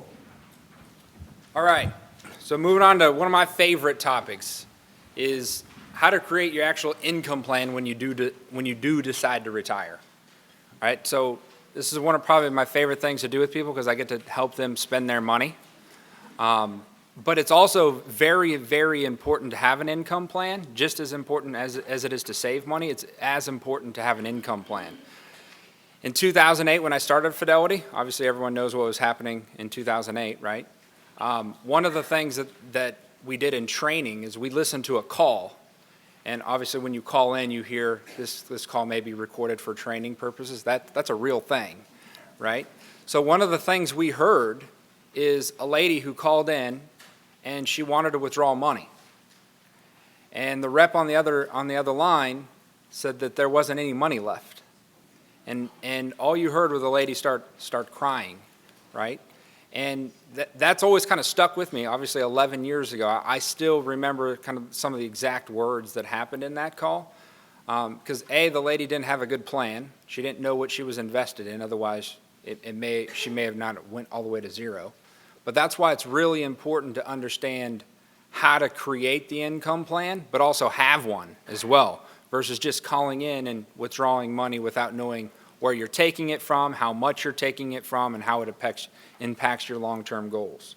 All right, so there's 4 steps of creating an income plan, and we're going to go through each one of these. All right, the first one is the first thing you got to do is categorize your expenses. All right, so a lot of people always ask me, well, how much does someone need to retire? You know, I don't know if you remember a long time ago there was an ING commercial. Everyone's walking around with those big block numbers, right? Right? So it really depends on what your expenses are, right? If you don't spend a whole lot, you don't need a whole lot. If you spend a lot, you're going to need a lot, right? But it's also important to kind of categorize them and understand what sources of income you're going to have, right? And what's essential versus discretionary. Sonny talked about this a little bit earlier at the beginning, right? You have to know what your essential expenses are, obviously food, utilities, insurance, right? And then what are the discretionary expenses? But some people are going to have what I call non-essential essential expenses, right? For some people that's golf memberships or travel, right? If there's things that you always want to make sure you do, well, then we want to categorize those in the essential column, right? You also got to consider what your family needs, living arrangements, debts you have, if you're going to have a mortgage, right? So that's step 1, categorizing everything from essential versus discretionary and identifying expenses, obviously, that may increase or decrease over time. Obviously, some people may pay off their mortgage when they're in retirement. That will obviously help, but impact the plan as well, all right? The second thing, which is a huge thing that we believe is we want your essential expenses covered by guaranteed sources of income, right? That's one of our beliefs. We want to make sure that the things that you need are not dependent upon the market doing X, right? So you'll want to identify what sources of lifetime income you're going to have, Social Security, pension. Some of you may have fixed annuities. May have rental properties out there. And you want to obviously determine, too, what the gap's going to be between your guaranteed income and your non-guaranteed income. And that's what we got to do. That's what we do together in creating the income plan, is how do we actually cover that gap. Other things you'll want to consider is long-term care and life insurance that Sonny kind of mentioned as well. The third piece is fund your discretionary expenses. So after you've determined what your essential expenses, your discretionary expenses are the things that you can live without, right? So most of the time when we're creating income plans, those assets that cover your discretionary expenses are going to come from your 403B, your 401K, your brokerage accounts, your IRAs, sometimes even savings accounts as well. And then lastly, you want to make sure that you continue to monitor your plan each year, right? There's one thing that always happens in retirement, and that's change. Something will always change, right? So we want to make sure that the current plan that you have is continuing to meet your needs as we go through and live through retirement, all right? So lastly, you can make an appointment today. I know Chris Mann, many of you have met with, reach out to him. You can also call our folks on the phone who do a great job. The phone number is there. And do you have any ending? Yeah, I can Pop in here.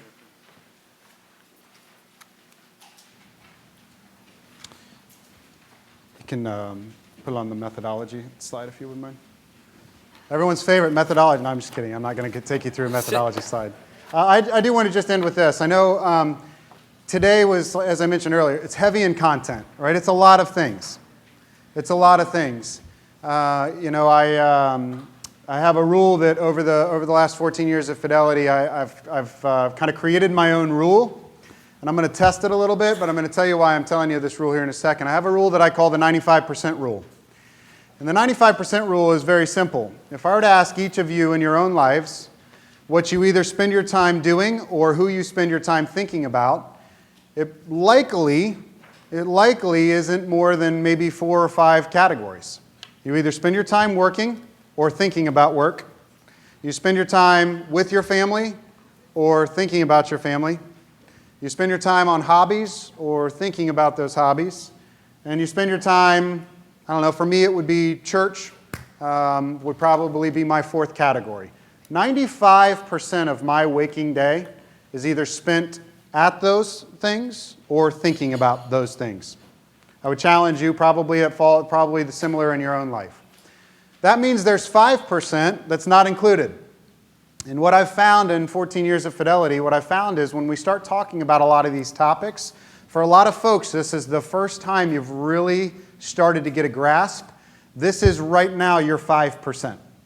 Because it's not something you've spent a lot of time in yet. You've not thought about a lot of this yet. You haven't learned about a lot of these things yet, and so on. The only way that you get to a better spot is to take the time to say, how does this impact me? We say a lot in our industry, in order to get really good at something, you've got to go through a process. You have to memorize it, you have to internalize it, you have to personalize it. In order to personalize it, personalization means that you have to take action. You actually have to sit down and say, how does this impact me? So I would just end with that. I know it's a lot today. Kyle and I will hang out a little bit, answer any other questions if you'd like to come up. We're doing it again this afternoon. But I would just ask you one thing. With one final story. You've already learned a little bit about my life, my dad, my daughters, my wife, and so on. My dad and I grew up in Ashland, Ohio, an hour north of Columbus. And every Wednesday night, we would walk 2 blocks to, I say every Wednesday night, most Wednesday nights we'd walk 2 blocks to the Ashland Theater. I grew up watching movies with my dad, and I loved it. I loved it. So, all the time, my wife gets really mad at me all the time when I'm in a movie and I hear a line that I like. Something is happening in the movie, I get my phone out and actually type it into my phone. She's like, put your phone away, we're in a movie. But I do. And there was a movie a few years back called Zero Dark 30. Has anyone ever heard of that movie? Okay. The movie itself, for those of you that have not seen it, is about SEAL Team 6. And SEAL Team 6, it's when they actually go on their raid and so on and so forth.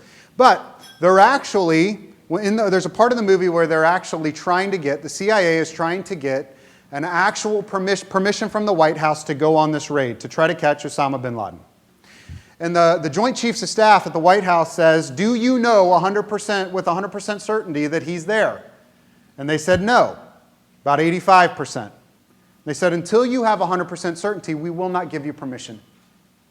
And the head of the CIA right there in the White House said, okay, fine. How do you evaluate the risk of doing nothing at all? And you think about that, the person was so intent on having 100% certainty, they were missing the fact that they're 85% likely he was there. And what if we do nothing? What if we don't take this chance? And so I say that this situation is not as grave, but I would ask, how do you evaluate the risk of spending an hour and 40 minutes with Kyle and I, leaving and doing nothing?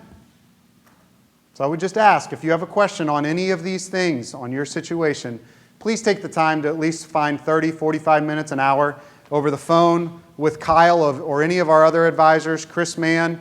We're in Raleigh, we're in Durham, we're in Cary. We'll come here, we'll meet you on site. We'll do anything you need to make sure you're in a good spot. So please don't underestimate the importance of just taking action. But with that, I'll leave you. We appreciate your time, and hopefully this was helpful for you today. So thank you.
some and sit them at the back, so if you'd like to get some water, we'll have some out in just a few moments, okay? So thank you all for your flexibility. I'm going to, without further ado, turn this over to Mr. Phillips, who's going to take you through the Duke benefits and retirement. Okay, good morning. So I got my 15,000 steps in today from the parking deck. I'm on the 5th floor, sunlight, this close to the sun, and walked down a few flights of stairs. So that Fidelity person got it easy, didn't you? You didn't heckle him, you didn't do anything to keep him here. You can't hear it. All right.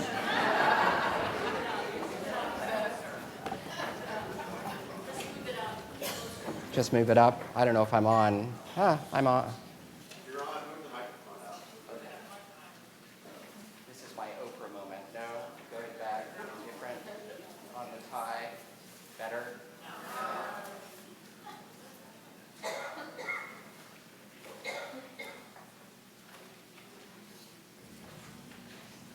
You know we're live streaming this thing, so it's making my mama proud right now. So,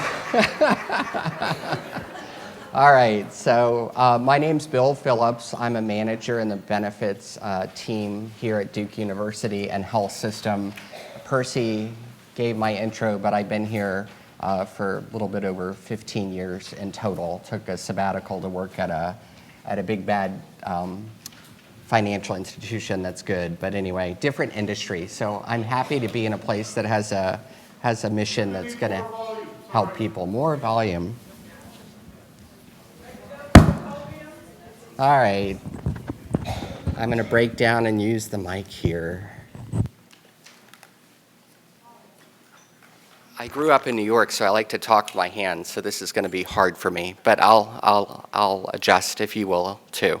So anyway, today I'm going to go through what we have to offer here on the Duke Benefits platform as you plan and consider retirement.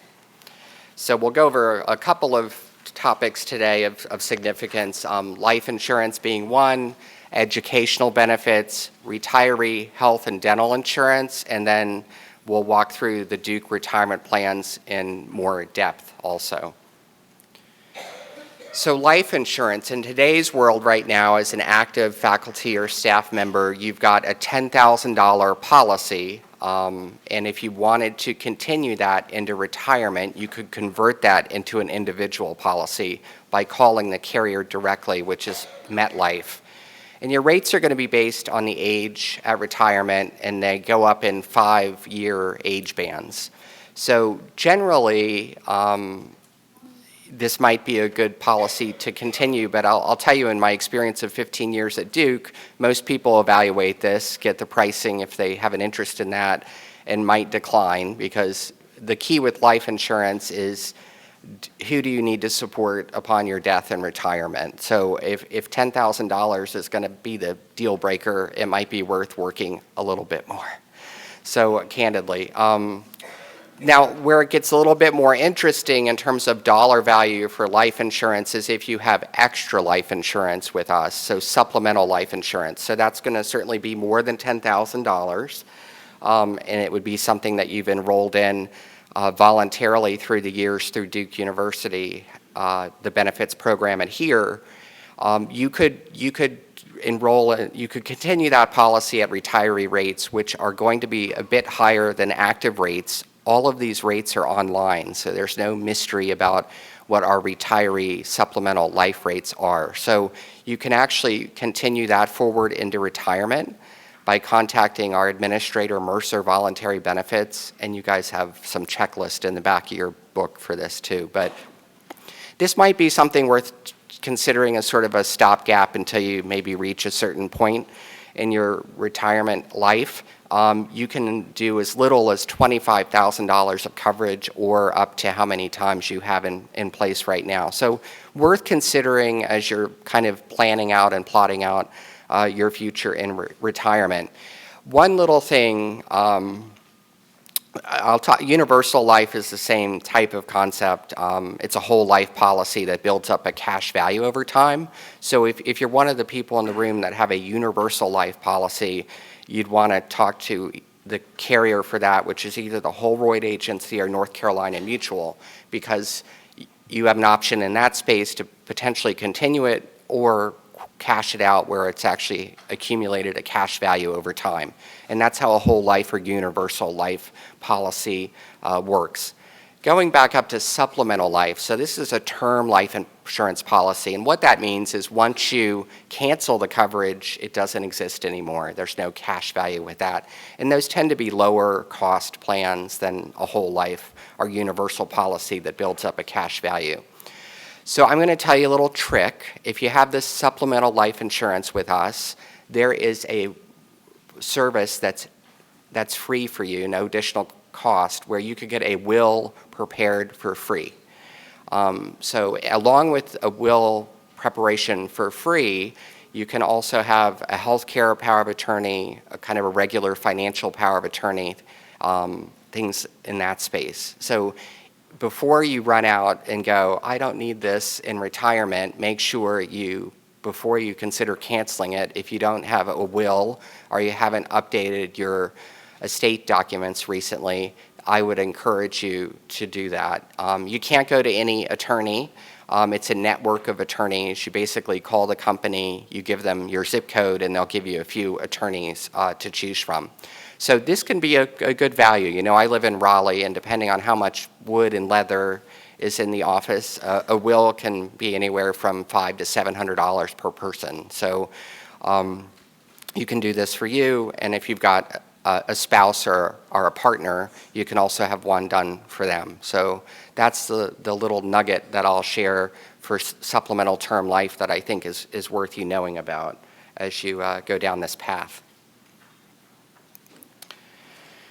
So we have this unique benefit, and I will not make anybody raise their hand if they qualify for this, but if you were hired prior to December 1st, 1974 at Duke, you've been continuously employed with us, you've got at least 10 years of service, which of course you would, and you retire at 65 or older, and your eyes are blue, and you like, I'm kidding.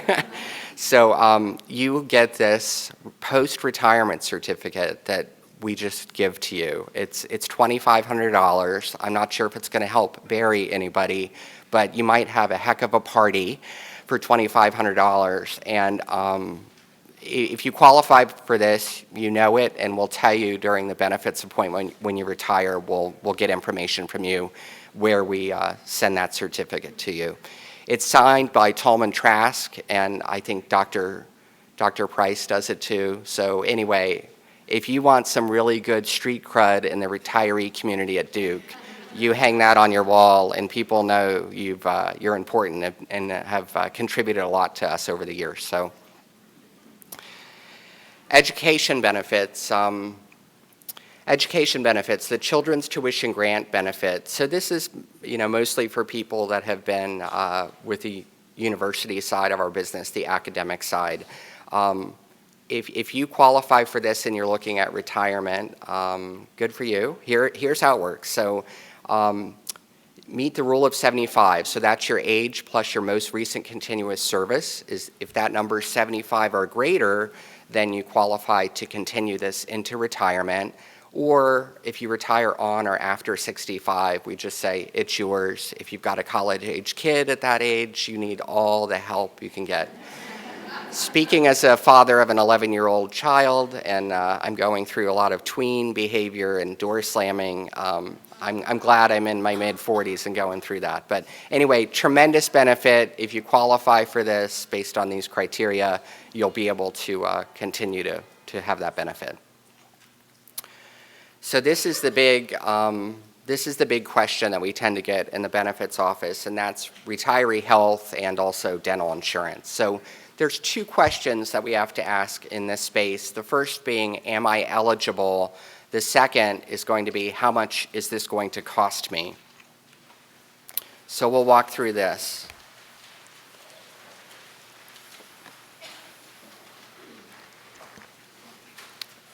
So here are the criteria for eligibility for retiree health.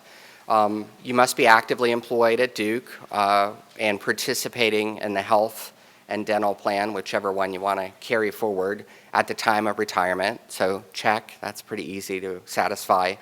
Dependents must be enrolled at the time of your retirement. So a dependent could be a child, it could be a spouse or a registered same-sex partner. So if you're looking at considering something in the future, you want to be mindful of, let's say your husband or spouse works for a different company and they wouldn't be eligible for retiree health insurance. Well, the open enrollment before you retire, if you want them to be under our retiree health plan, you'd want to enroll them, the open enrollment before you retire. So that would enable you to keep that spouse on the plan because they were covered under the plan at the time that you retired. So you want to be mindful of that if you've got a spouse that's got benefits with their employer and you want to bring them on board with us. You must meet the eligibility requirements for your operating entity. So we'll talk a little bit more about what that means. And so we really have essentially two operating entities here at Duke under a big umbrella here. The first one is university and medical center employees. So you've got to meet the rule of 75, again, age plus your most recent continuous service date at retirement. If that's something that you satisfy and you're in that entity, then you'll be able to continue the coverage in retirement. Got a little note at the end of this slide about transfers. So if you transferred from our other entity, which is Duke University Health System, to the university or medical center side after July 1st of 2002, there's a few little nuances there, and we can talk you through that. But one of the nuances is ultimately you can't switch to the medical center side a month before you retire and then go out cheering that you've got retiree health insurance. So you want to be mindful of that if you're making that sort of transition and how that may impact your benefits eligibility. So the University Medical Center is pretty straightforward with that Rule of 75 provision. The Duke University Health System side of our business, and we're fortunate enough in the fact that most health systems don't even offer this type of retiree health benefit, but we're still in the game and offering this benefit to our health system folks. Here's how it works for you. Employees hired prior to July 1st, 2002, and you meet the Rule of 75, you're going to be eligible for coverage. If that doesn't apply to you, if you're after that date, employees hired on or after July 1st, 2002, you've got to meet this criteria, which is you have to have 15 years of service with us, continuous, after the age of 45. So effectively, if you were in your 40s, still continue to work here, the earliest you could qualify for this benefit would be at age 60 in that example. And then I've got my little transfer disclaimer at the end of this slide too. I know this feels kind of complex, right? So at the end of the day, if you have in-depth questions about where you fall in this, or let's say you've been in and out of the system, we can look at your personalized record in our HR system to see what applies to you. So if you're feeling a little overwhelmed with all this, we're here to help out privately afterwards, or you can give us a call or send us a note, and we're happy to look at your specific situation. Any questions so far? So we got over question one, which is, hey, am I eligible for this, right? Question two is, what's it going to cost me, right? So health insurance varies depending on when you became eligible for retiree health insurance, and we can calculate this for you on an individual basis to see where you fall. But we will contribute anywhere from making no contribution, which is still not a horrible deal, if you will, if you're under 65 and not Medicare eligible, because you're getting into a group rate. So for example, our Duke Select Health program, the full premium for that for one person is $457 a month.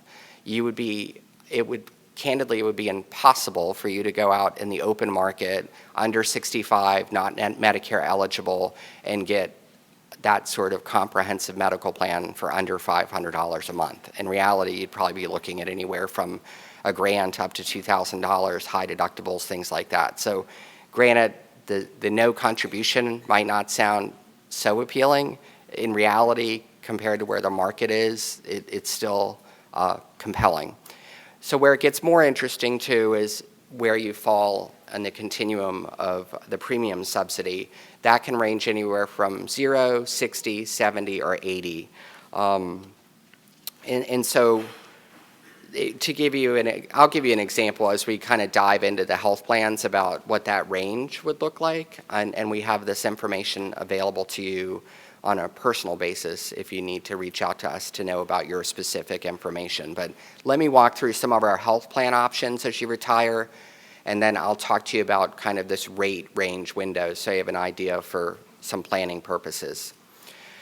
So the other thing is dental insurance. So in today's world, you're paying the full premium. It's not subsidized by Duke. So as a retiree, the same thing. You're basically getting a group rate. So the rate that you pay right now, if you qualify for retiree dental, would be the rate that you would pay in the future as a retiree. We also, we contribute about 50% of the premium coverage towards a dependent covered under your plan as a retiree in the health insurance space. So let's say you went through this, you determined that you don't meet the rule of 75, or you started with us later in life and you might not qualify for retiree health insurance. What are your options? A couple of options here.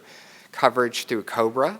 So if you left employment with us and didn't qualify for retiree health, you could get up to 18 months of COBRA coverage. You'd pay the total premium plus a 2% administrative charge. So for Duke Select, as an example, it'd be $457 plus 2%. So depending on if you had a bad day at work or not, and you're 63 and some change, this might bridge you to get to Medicare at 65. So a lot of this, and why you're here today, is talking about planning and choice and knowing your options and hopefully feeling more empowered as you investigate and think about this major life decision. So the other option too, while probably not as attractive, would be going on the open market, what we affectionately call the healthcare exchange or Obamacare in the media. So you could go into that if you are under 65, not eligible for Medicare. But again, the COBRA premium is going to be more compelling than what we've seen in the healthcare exchange market. So let's talk a little bit more about the health insurance plans, like what plan you would potentially have if you qualified here. So if you or anybody under your plan is 65 or older, you're going to be eligible for Medicare. And there are isolated instances too where you might qualify early. Somebody's in your family is disabled, they might qualify for Medicare earlier than 65. But for most of us in the room, it's going to be 65 is going to be that trigger where you're going to go into the Medicare space. So if you're not eligible for Medicare and you're fortunate enough, to retire from Duke at 60, as an example, you're going to have the same health insurance plan options that you have right now. So we offer 4. Duke Select is our most popular one, Duke Basic. And Duke Select and Duke Basic is based, as you know, in the Triangle market, heavily focused in the Durham County, but we also have other providers in the Triangle too. So, and then Blue Care and Duke Options. Blue Care is a statewide HMO in North Carolina, so if you wanted to retire at the beach or the mountains, that would be the plan to consider. And then at the far end of the extreme in terms of having access to any doctor that you wanted to would be Duke Options, which is a PPO plan administered by the Blue Cross and Blue Shield Association. You can go anywhere in the country and you're going to be able to find an in or out of network provider. So most of our retirees aren't in that plan because most of our retirees stay close to home when they retire, but it's an option for you. So what you have right now is what you'd keep. Let me talk a little bit about Duke Select, which is our most popular one, and give you a little bit of pricing. And this is some simple math, but I talked about the full premium being $457 per month in 2019. If you were if we were subsidizing that rate at a 60% level, you'd pay about $183. If you were at 70%, it'd be $137 and some change, and then 80%, it'd be $91 per month. So if you have a sense of where you fall in that continuum, that gives you a range of anywhere from $91 to $183 or so per month for you. If you're covering a spouse, it gets more expensive. And just to give you a frame for that, so let's take a look at an example of Duke Select. And sorry I don't have a visual of this, but I find it a little bit helpful to have you key in on a number or two. But Duke Select, if you're covering yourself and your spouse, the range at 60% would be about $490 a month. And then if you're at the Cadillac level at 80% subsidies, it's about $400 a month. So that gives you a bit of a range of what you're doing if you cover your spouse. And we'll talk more about surviving coverage if you pass away and your spouse is on the plan, what that's going to look like in a minute. So, question right here.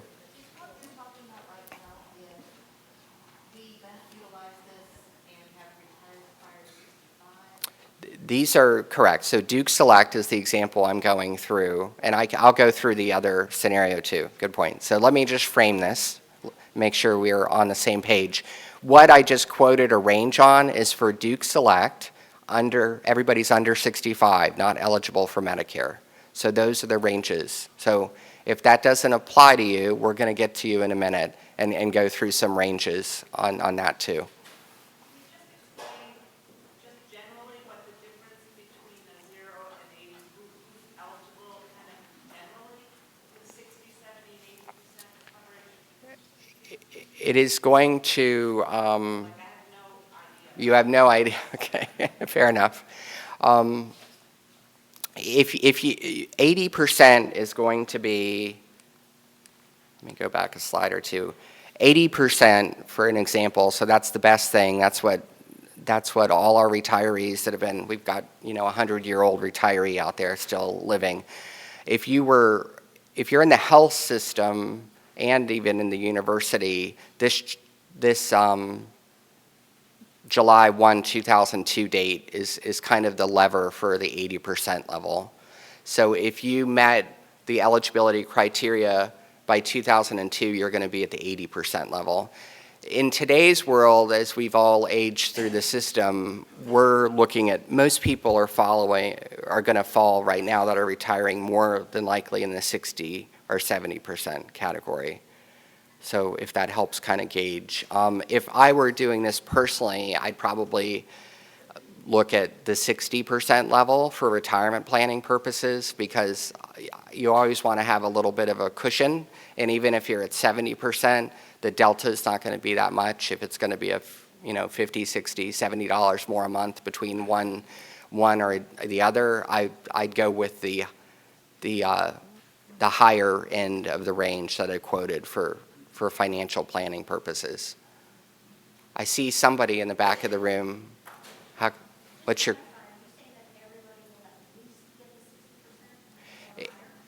If you qualify for a subsidy, so not everybody is going to qualify for a subsidy. Let me talk a little bit about where you wouldn't qualify for a subsidy.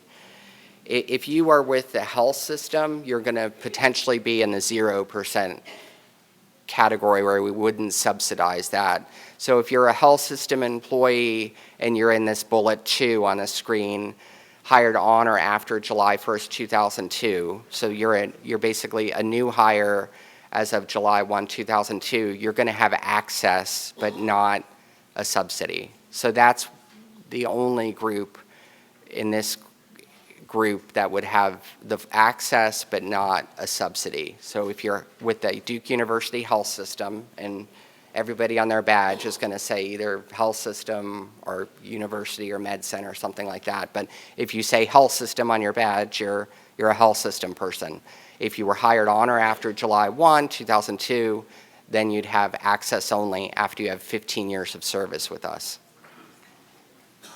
Real quick on that bullet 1, hired before July 1st, 2002, Mm-hmm. and it says meet the rule of 75. Did you have to meet the rule of 75 by that date, or does that mean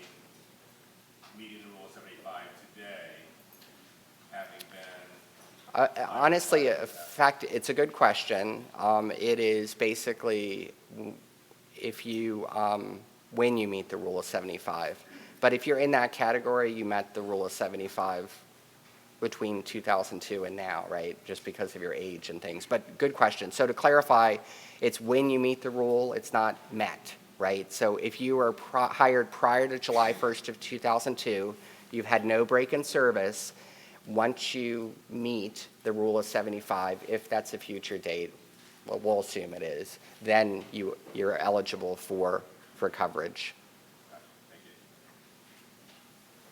Under criteria number 2, our department has gone back and forth on the health system, the medical center, like 3 or 4 times. Right. So what does the criteria mean? Either A, you get 15 years of continuous service on the health system, or you reach the age of 65? So the question is, and I'm sorry for not repeating the earlier questions, the question is, I've worked for a department that's kind of gone in and out of the health system over my career, and thanks for your flexibility. There is, but I don't have an easy answer, except we've got staff here that can get your information before you leave and look at your record and really make sure. We realize that this is a serious consideration for people, and for anything that's more specific and very specific to your employment, and if you've gone kind of in and out of both sides, we're going to take a deeper dive and look at your record to tell you. So good question. Leave your information with the benefits staff member, and we will look you up and send you an email based on looking how much jockeying you did back and forth, but we'll figure it out. Excuse me, I have a question just about the Duke options plan. You said anywhere in the country? Mhm. What if we plan to be out of the country a lot once we retire? So Duke option, good question. So the question is, I am going to potentially be out of the country when I retire, travel a lot. What plan's the best for you? Duke options would cover out-of-country claims. It's going to be considered out-of-network, so there is a deductible. I think it's $500 or $600 per person, and then the plan pays 70%.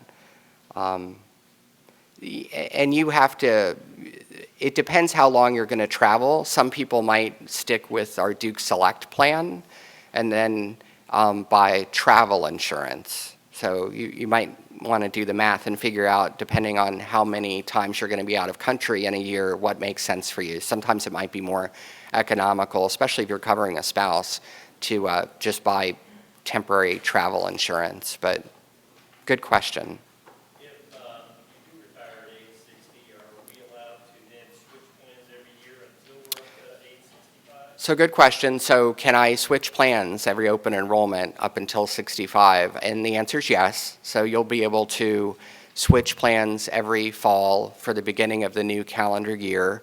And then there are some isolated situations where you could switch plans in the middle of the year. And the specific example with that might be, I live in Durham now, but I'm going to go move to Texas. Our Duke Select plan will not work for you in Texas, so that's a qualifying mid-year event to change to Duke options as an example that would work for you in Texas. But you'll go through open enrollment every year. Even when you're on Medicare, we're still going to send you materials because our plans change, the premiums change slightly. Their benefit changes that we do every year on all of our plans. Thankfully, not anything huge, but we want to let you know about what's coming down the pike for the new year. So as a retiree, you'll get open enrollment materials, whether or not you're Medicare eligible or not, consistently in the fall. All right, let's keep going through this for a second. So under 65, not Medicare eligible, what you have today, the 4 health plans that you have today are available to you in that world. If somebody is over 65, either you or a spouse or both, that's where the story is a little bit different. We have a plan that coordinates with Medicare, and we'll talk about that one in a moment. So anybody on the policy, if anybody is 65 or older are eligible for Medicare, you're going to go into a different plan, and it's called Duke Plus. So Duke Plus, so think we're in the Medicare lane right now. You can visit any doctor that you want if you're Medicare eligible, and you'll receive in-network benefits for a provider that accepts Medicare. There are limited providers in the market that do not accept Medicare, and they're hard to find, and generally you'll know. I live in Raleigh. There's one or two boutique sort of healthcare practices that don't accept Medicare at all. That provider you wouldn't want to go to necessarily because you could have a higher out-of-pocket expense in that space. But for 98% of the providers in the US, they're accepting Medicare. You're not going to have a problem. And some mental health care providers don't accept Medicare too. So if you have a question about your provider, you want to talk to them. But if you're going to a Duke provider or a big health system provider, they're going to be accepting Medicare.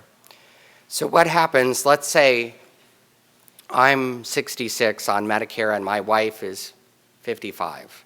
So she's not on Medicare. What happens for the person under your policy that's not eligible for Medicare? For them, we have a leased network of providers through United Healthcare, and it's basically called UHC Choice Plus Network. It's a PPO network. It runs throughout the country, and Duke providers are in the network, but you want to take a look at that if you're going to have somebody not Medicare eligible under your policy, and you just take a glance at their website and you'll see if they're in network. But it's pretty robust, and we haven't had people that had major concerns about this. So somebody prompted me with the international question too on options, but let me talk how that works under Duke Plus.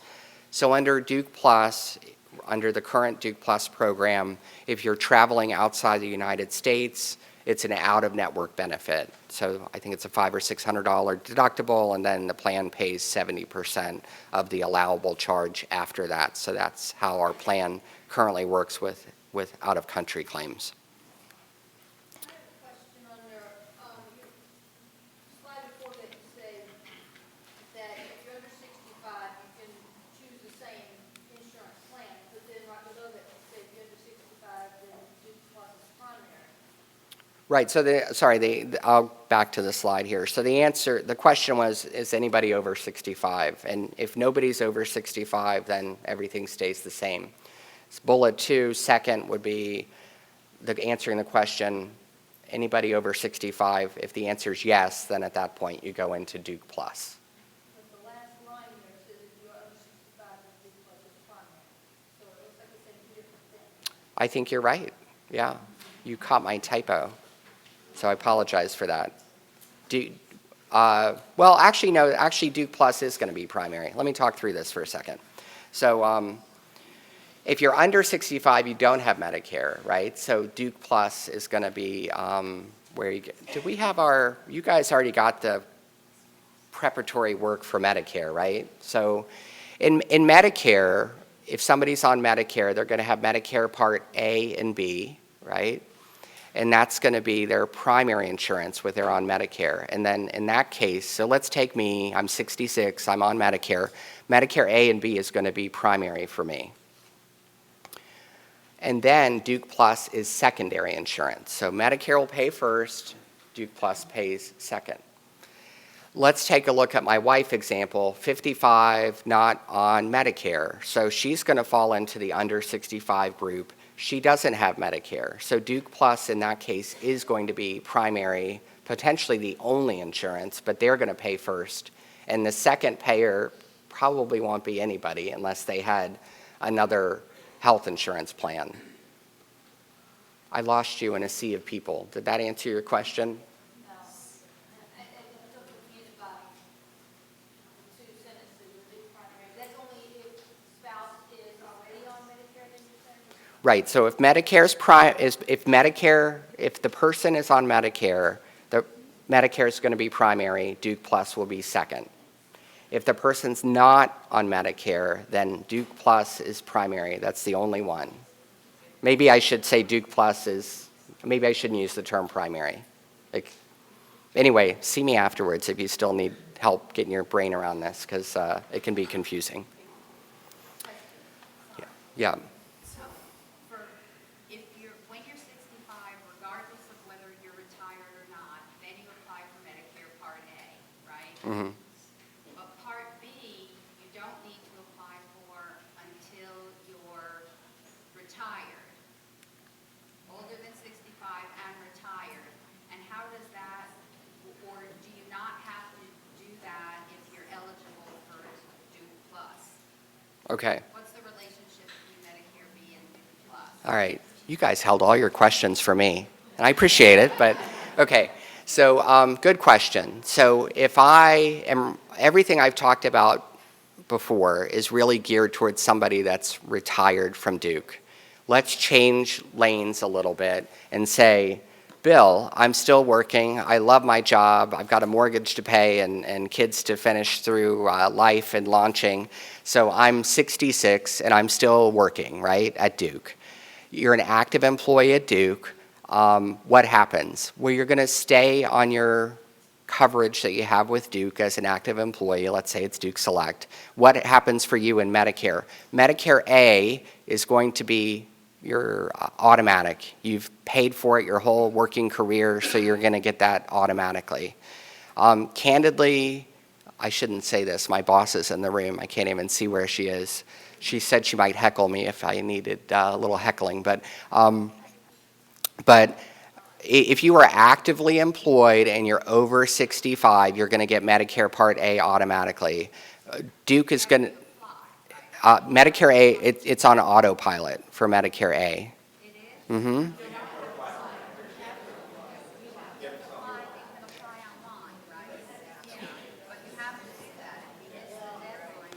Right. So we'll go. Let me walk you through my case study here. We're dreaming up right now. So Medicare A, you should more than likely, in our experience, it's been automatically people give you Medicare A. It's no cost to you. You've only been paying for 40 years out of your check for this. But Medicare A, the inpatient side, is going to be put automatic for you.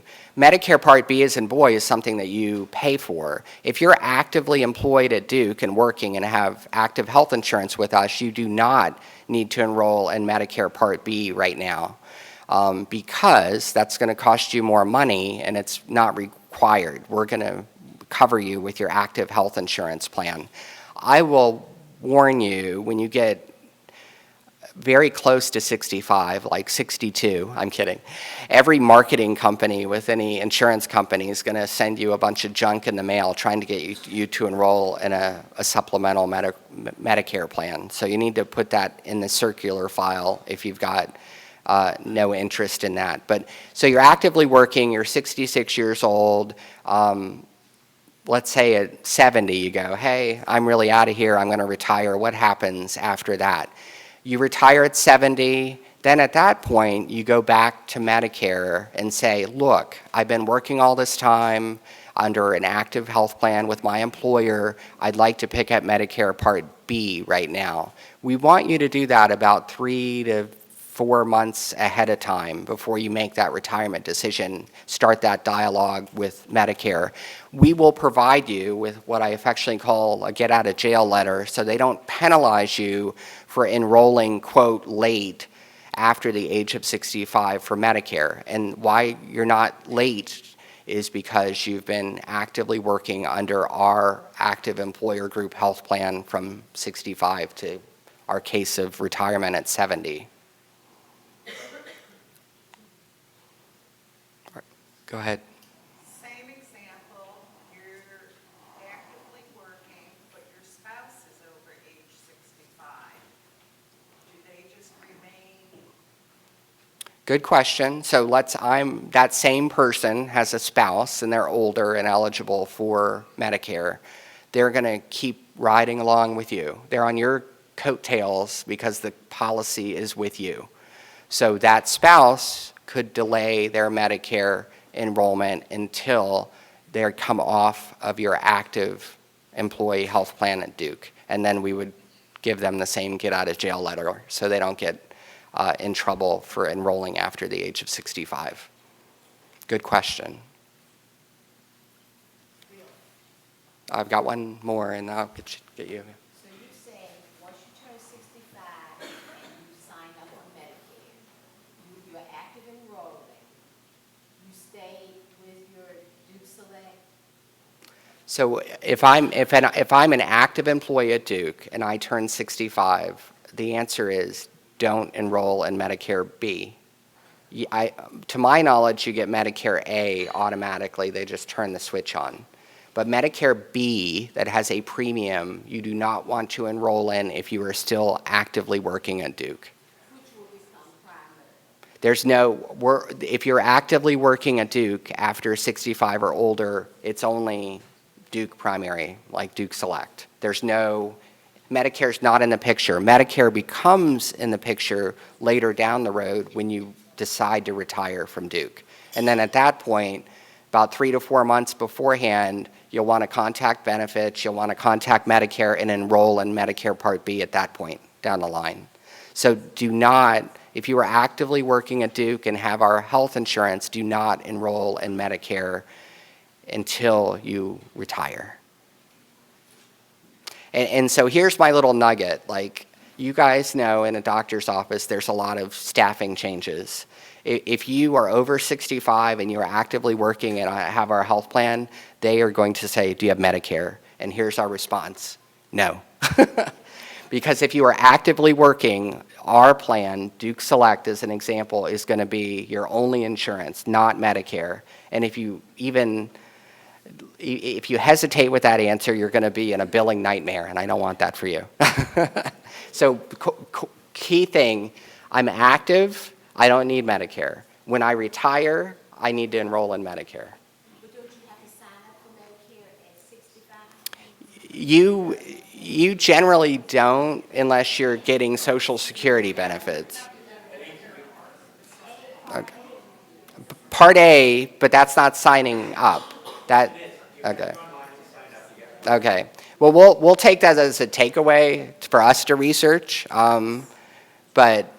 We'll just double check. Medicare has changed some things lately with the administration. One point being not unrelated to this, but they've required people now, which they hadn't in the past, to enroll 3 or 4 months ahead of time when they're over 65. Before, you had this window of 3 months before, 7 months after. Now they sort of arbitrarily, with the new practices, they've said if you are over 65, you have to enroll in advance. There's no window. So let's not commit. I won't commit to whether you have to actively enroll or not. The messaging that I want you to take away from this is if you are actively employed at Duke and you have health insurance with us, an active health plan like Duke Select, you do not want to enroll in Medicare Part B.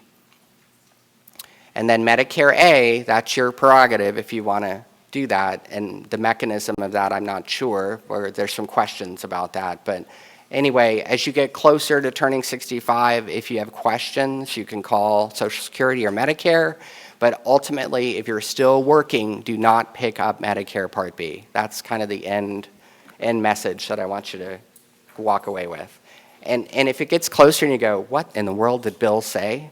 Give us a call and we'll walk you through it and make sure you're on the path you want to be. We're happy to help.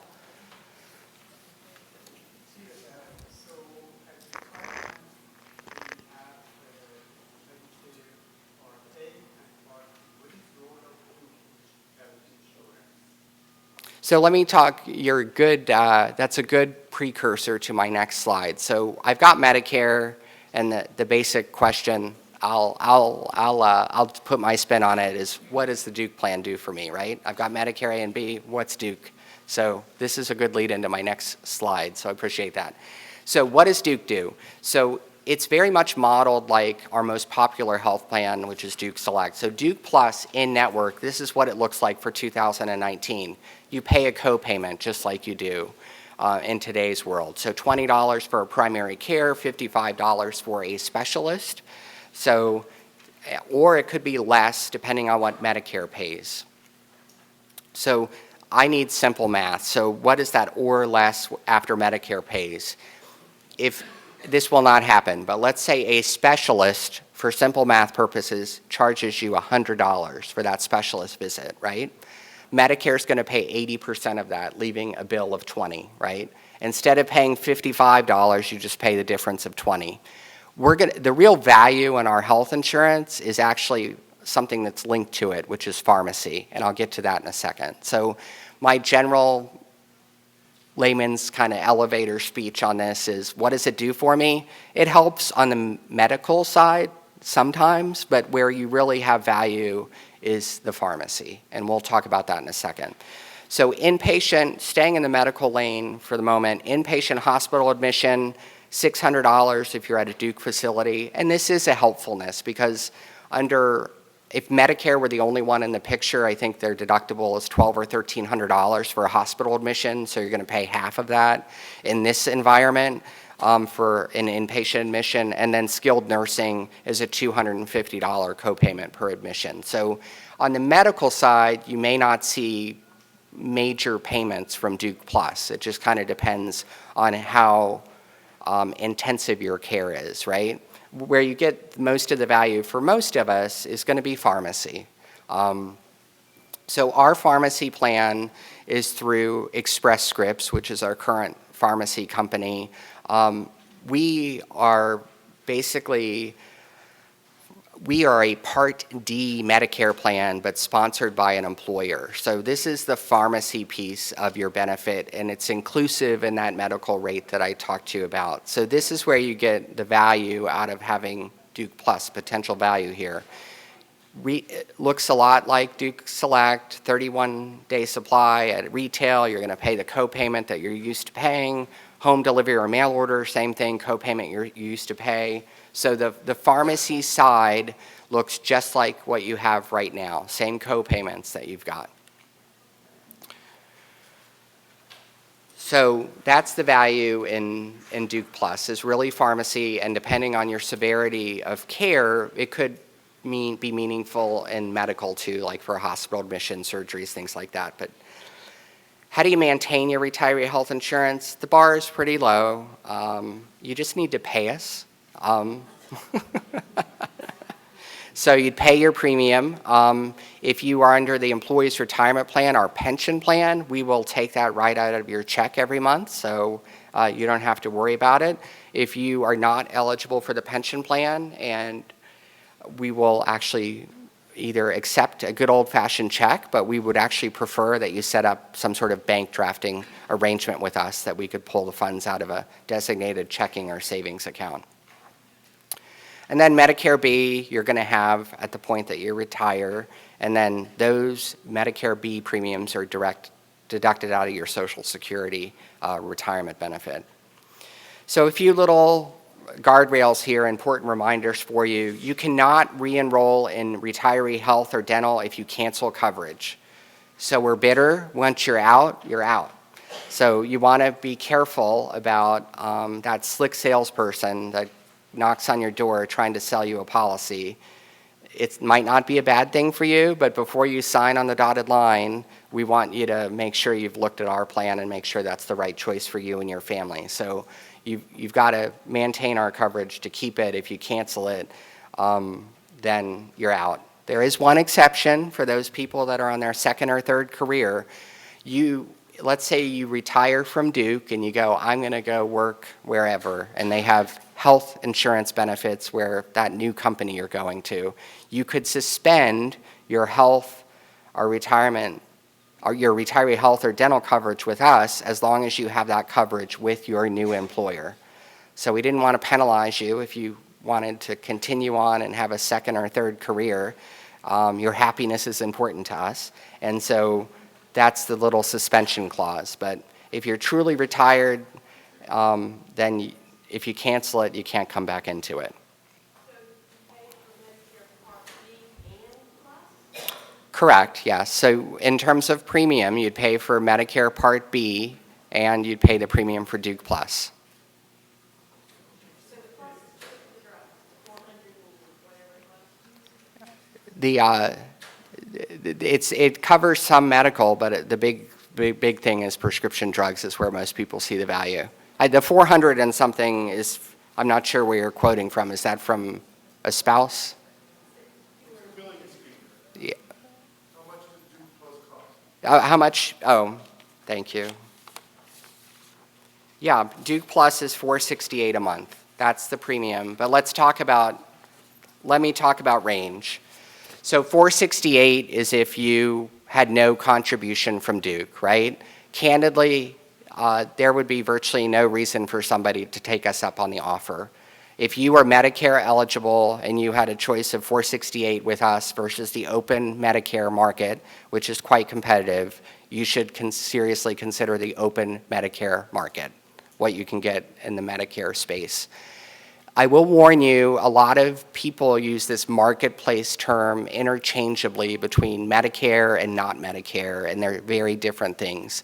Once you've gone over the Medicare race here and you're 65 or older, your health insurance options become very robust and very competitive.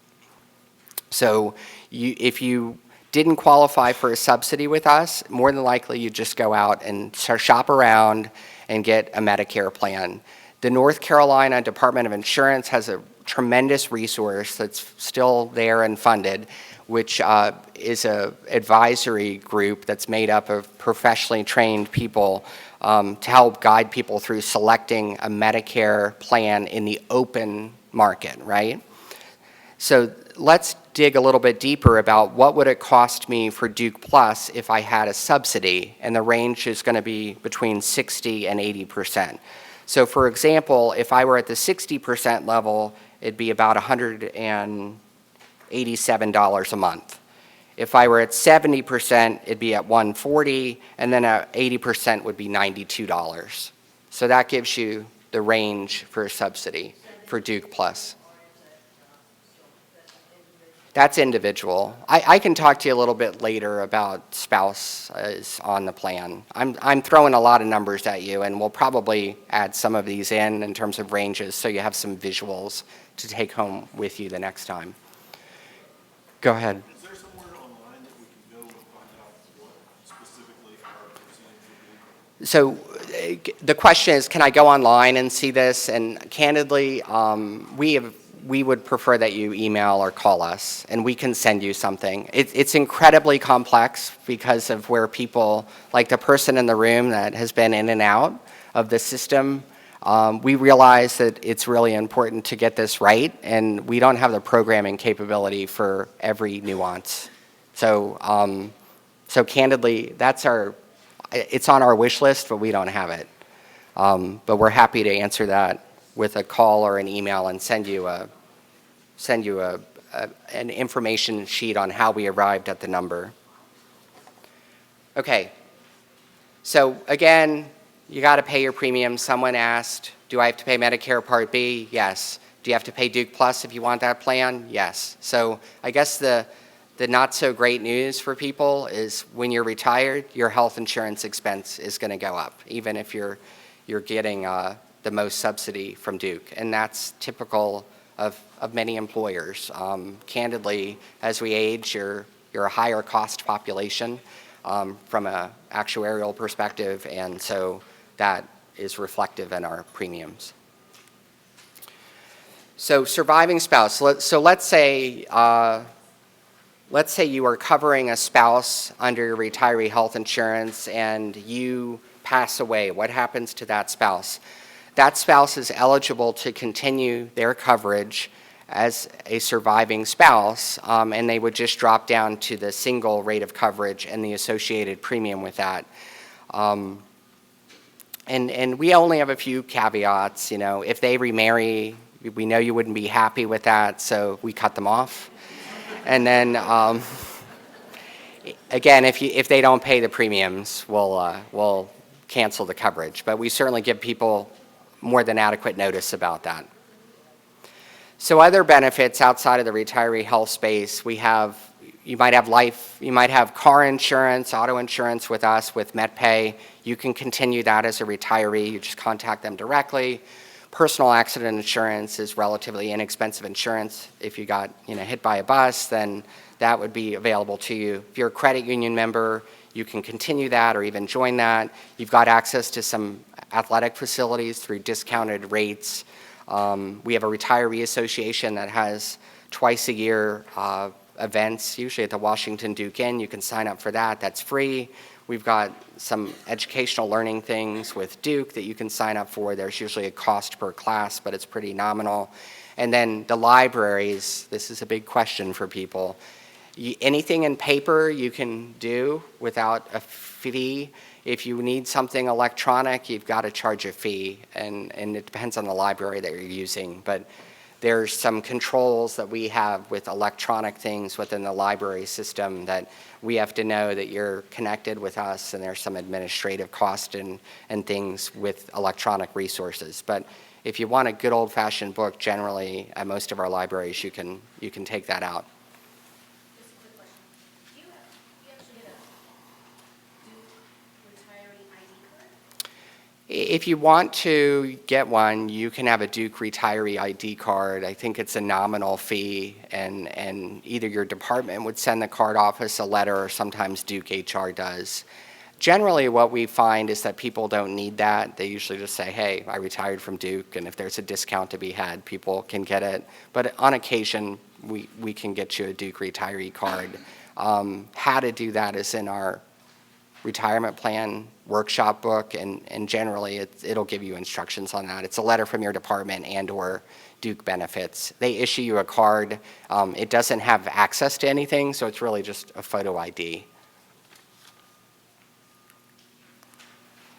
Okay, so let's talk a little bit more about the moolah piece of this. Where's your money going to come from in retirement? Social Security is one of them. We look at this as a three-legged stool. Social Security being one leg, what Duke's contributing to your retirement plan or what you've acquired through prior employment, through another employer contributing to you, and also what you've done on a personal level to save, whether it's been in an after-tax account or the money that you've contributed over the years into your retirement plan. So generally speaking, financial experts indicate that you need about 75% of what you make now in retirement, but that's very personal. So some of you might need 100%, depending on what you want to do. Some people I know have done it on 40 or 50%. So it's the big bad budget word, but as you start planning this out, what are the major milestones financially that you're going to have achieved by the time that you retired? Did you want to pay off the house? That means you need less money coming in. You know, what are your goals, and how does that align with your financial picture? Retirement plans here at Duke, we have two. So one is for non-exempt or biweekly paid employees. It's called the Employees Retirement Plan. This is fully funded by Duke. You don't have to make a contribution to this. And then if you're a biweekly non-exempt employee, you have another plan, which is a faculty and staff retirement plan, a 403B plan. You get to contribute to this plan and hopefully builds value over time. So that's your retirement picture. One is the ERP, the other is the one that you voluntarily contribute to. If you're an exempt staff member, so paid monthly, you have the faculty and staff retirement plan. You make a contribution voluntarily, and then Duke as an employer also makes a contribution to that plan, and you invest it as you see fit. We've got resources with Fidelity as our record keeper that can help guide you through part of that investment process. If you've transferred from one place to another, so if you've gone from biweekly to monthly or monthly to biweekly, you may be entitled to an employee's retirement plan pension benefit for your time as a biweekly paid employee. In early May, we sent out an annual benefits statement, and if you fall into this category, you're going to see something under the retirement plan that says you have a frozen ERP benefit, and then that will give you a dollar amount reflecting your benefit based on your service as a biweekly paid employee. So how do your benefits grow? Under the ERP pension plan, basically it's based on a defined formula. It looks at your pay. We look at the last 10 years of pay from our budget cycle, which is from July 1 to June 30th. So we look at that snapshot.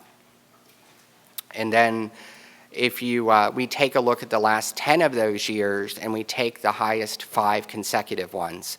So we have people, candidly, people in the clinical space usually, because they're on your feet a lot, that might kind of wind down. They're working towards the end of their career, and we can work through their situation to sort of plot out a plan where they could retire but not impact their pension benefit, because again, we're looking at 10 years, we take the highest 5 consecutive ones.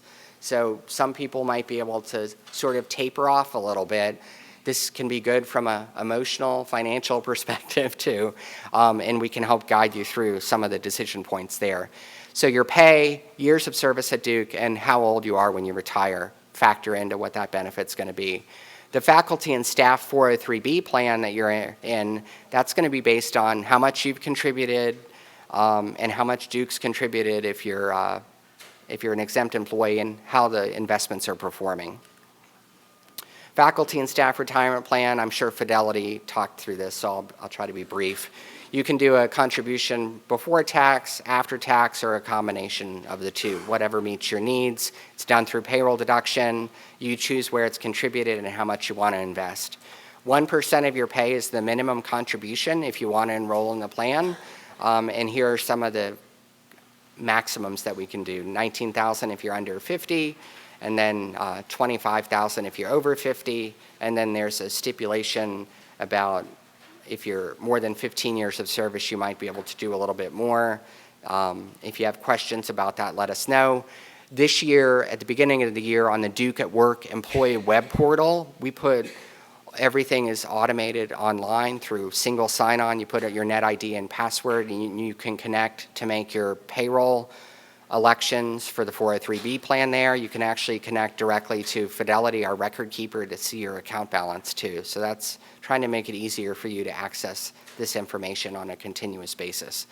So if you're an exempt staff member, here's the contribution that we do for 2019 as an example. How do you learn more about your retirement plans? That personalized benefits statement is a good thing to look at that was issued in May. Take that out of the drawer at the house and take a look at that. We've got the self-service website that you can estimate what your benefits would be on the 403B plan, but more importantly on the pension plan. You can play with numbers if you want to retire at 65 versus later or earlier. It's all what ifs, and we have your information behind the scenes to know how to present you with options, so that's a fun place to play with the numbers. One-on-one meetings with Fidelity, our retirement service provider, is possible. They're on campus a lot. Review your quarterly statements, and then we have written planning guides for you. And of course, we're available in person too at 705 Broad Street.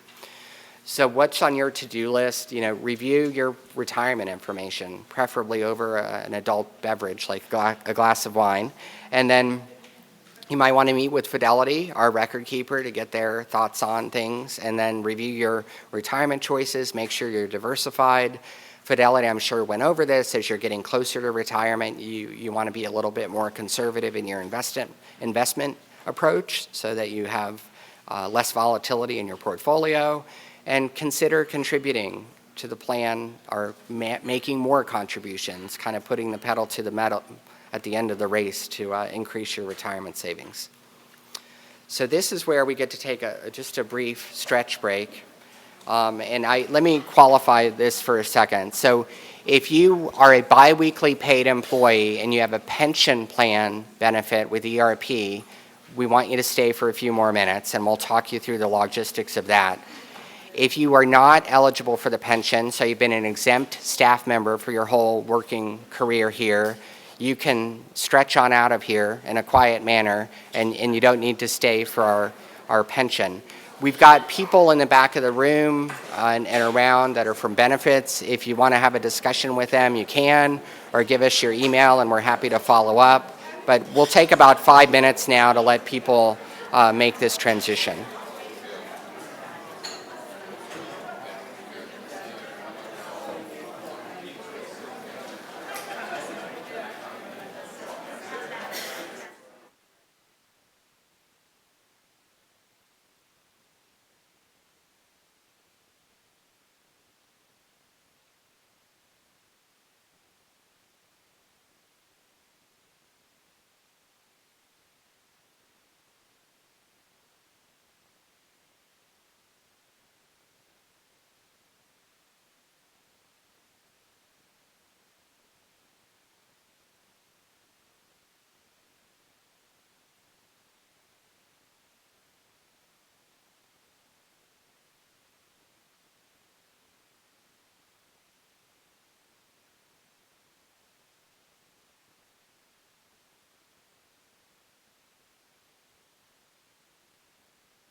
dangerous place to be.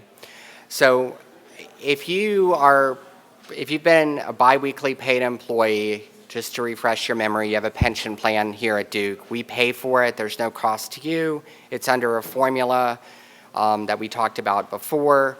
You are guaranteed a benefit or, quote, vested after you've been here for 5 years of service. So once you've been here for 5 years, you've got a benefit that you could use at 65 or potentially sooner, depending on how much service you have. So this is a bit of garbly-gook in terms of definition. So our continuous service, and this is basically looking at when you could retire, if you could retire early.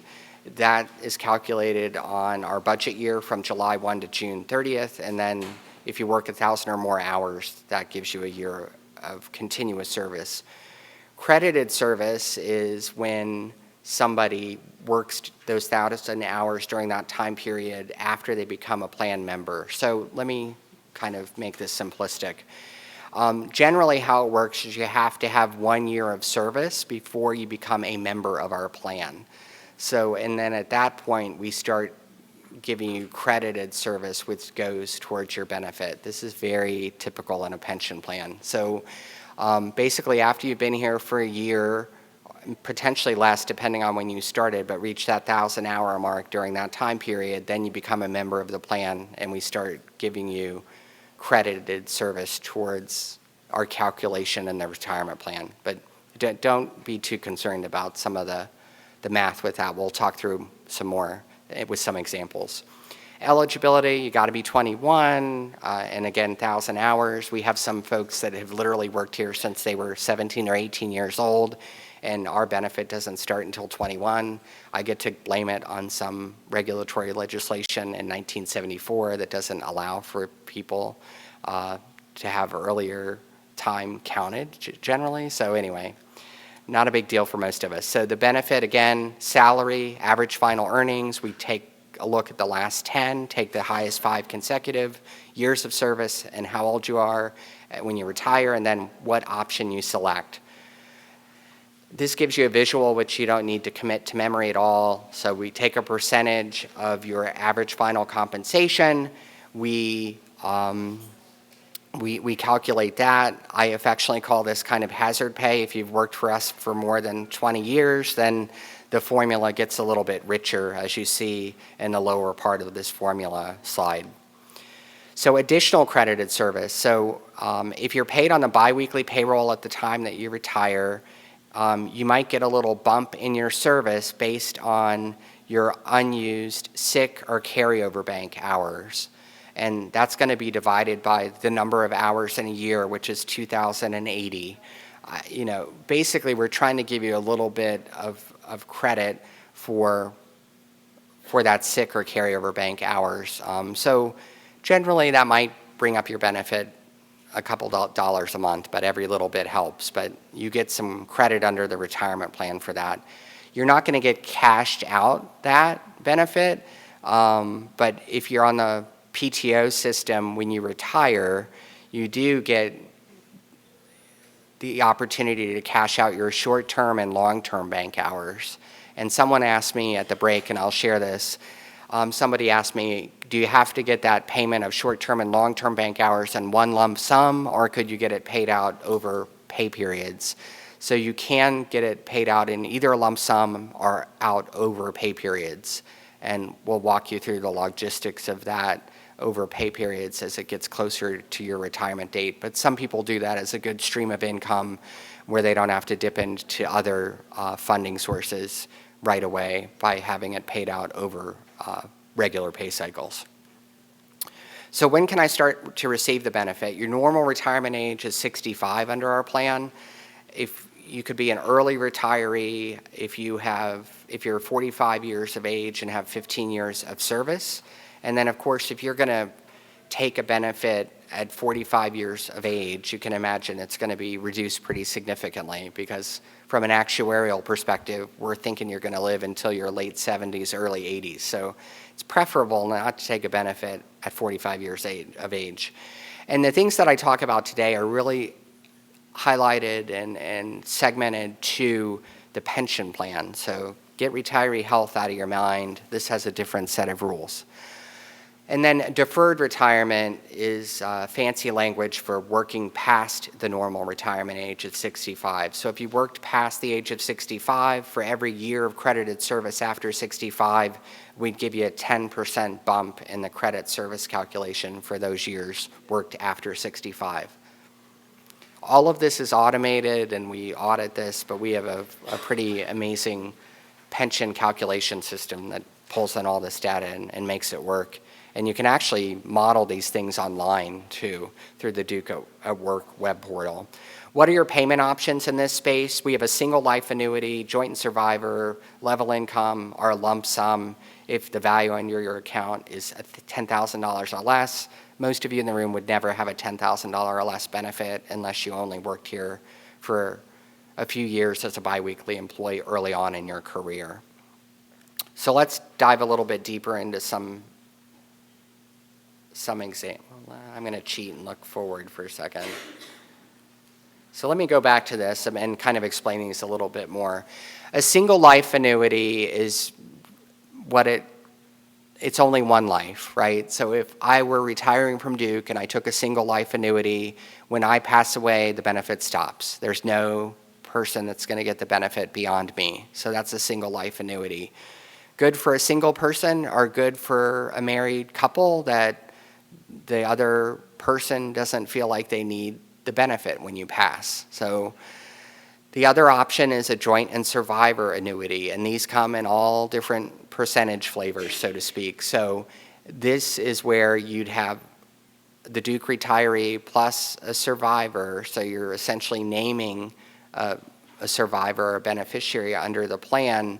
You could have either you get 50% now and then your survivor gets 50% upon your death, 75% or 100%. So we'll present all of these options for you. So if you want your spouse or even a dependent, a child to get this, while that may reduce the benefit significantly, if you want somebody else to get the benefit after this, we can achieve that for you and present you options for leaving money to a survivor. And when you go through the website or talk to us and we'll print you out some calculations, it's going to show you all of these options. So you'll get kind of a cafeteria list of what you can think about and choose from, and you'll choose one. The other option on the screen, the third bullet, is a level income option. And that's either going to be at 62 or 65. So the premise behind this is that we pay you a higher level of benefit before 62 or 65, and then at 62 or 65, it reduces. So it's more of a cash flow thing. So for somebody retiring early, they might want to use this, get a lot of their benefit up front, and then at 62 or 65, depending on what they choose, they're going to have other resources for income. Generally, it might be Social Security, and then they're okay with it dropping down.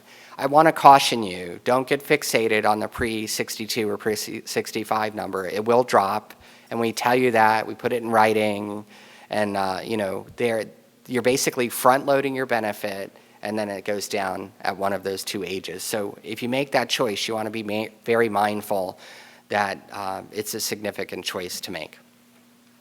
So let's talk about some examples of an employee retiring at 65, so our normal retirement age. Our goal, this is a long-term employee with 30 years of service, average pay is $36,000. Their monthly benefit in this example is going to be a little bit over $1,200 a month. On top of that, in the column to the right is other things that you've got. So you want to factor in Social Security. What's that going to be at 65? And then any sort of savings that you've done. You might have contributed to the 403B plan here at Duke, but that's how you want to start to think about what dollar do I need to get to where I'm going to feel comfortable from an income perspective at retirement, and then kind of reverse your way back into that number by the retirement plan and other sources of income. 62, so this is an early retiree, so their benefit gets reduced a bit. And that gives you a visual of that. So that's that's kind of the ABCs of the pension plan here. Again, you've got lots of resources online or in person to go to where you can start modeling this. On your annual benefits statement, you're going to get a projection for assuming that you stayed with us until 65 and what that pension benefit would be at 65. Questions? Yeah, so I started working at Raleigh in August of 2011, so the fiscal year starts July 1st. So those 11 months prior to when the fiscal year started, are they like lost in the pension system, or will I get a monetary credit for those 11 months? You should get my pension guru's in the back, so she'll stand up if I'm going off target. You should become a plan member, right, Linda?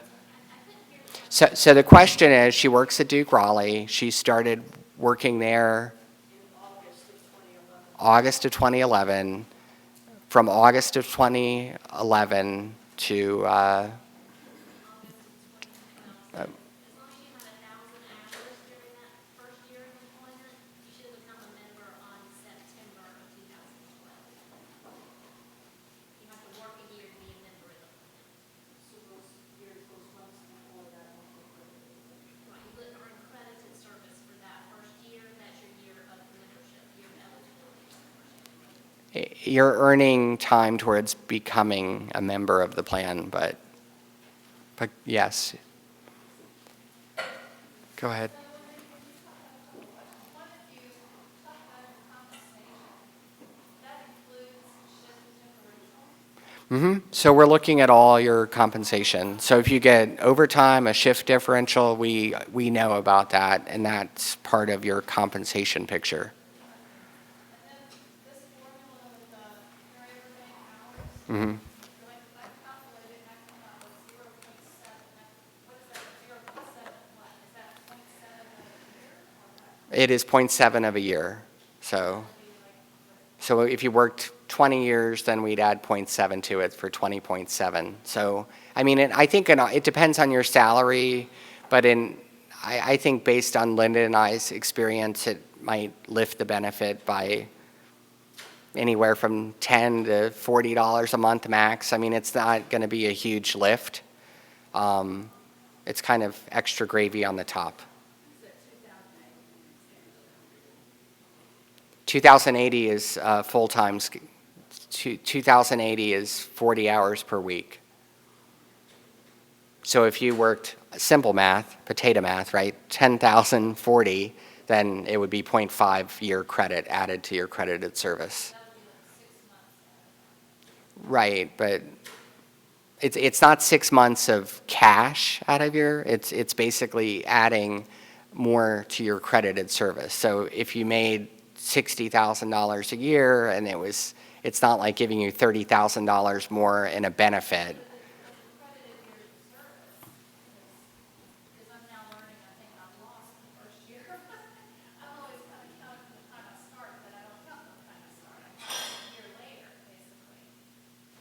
So this would help me recover in my mind. Well, yeah, I mean, every pension plan, you have to work a period of time to become a member of the plan. So, but you're not going to earn it. You're not going to earn credit day one, to your point. It's going to be a year later. But have you modeled anything with us to see what the benefit looks like? Not with all of those details, I just, Okay. because I didn't have all those details. Linda's talking to somebody, but we'll ask her when she's ready. But behind the scenes, we definitely can look and share with you like what we're seeing as your average final compensation, how many carryover bank hours is populating the system, and what your credited service date is. I'm not so sure if you see all of that level of detail when you go to the web application that we have. But yeah, we'll ask Linda when she's available and see. There might be a tab on there where you can actually look at the calc. If you want to know that, we can provide that to you. We see all the calculation behind the scenes. Okay, Linda, you're on the spot again. So the question is, when you go onto the online tool, does it give you the level of detail about, how many carryover bank hours are you using, and what are you using for my average final comp and my credited service? Is that on there? It doesn't print out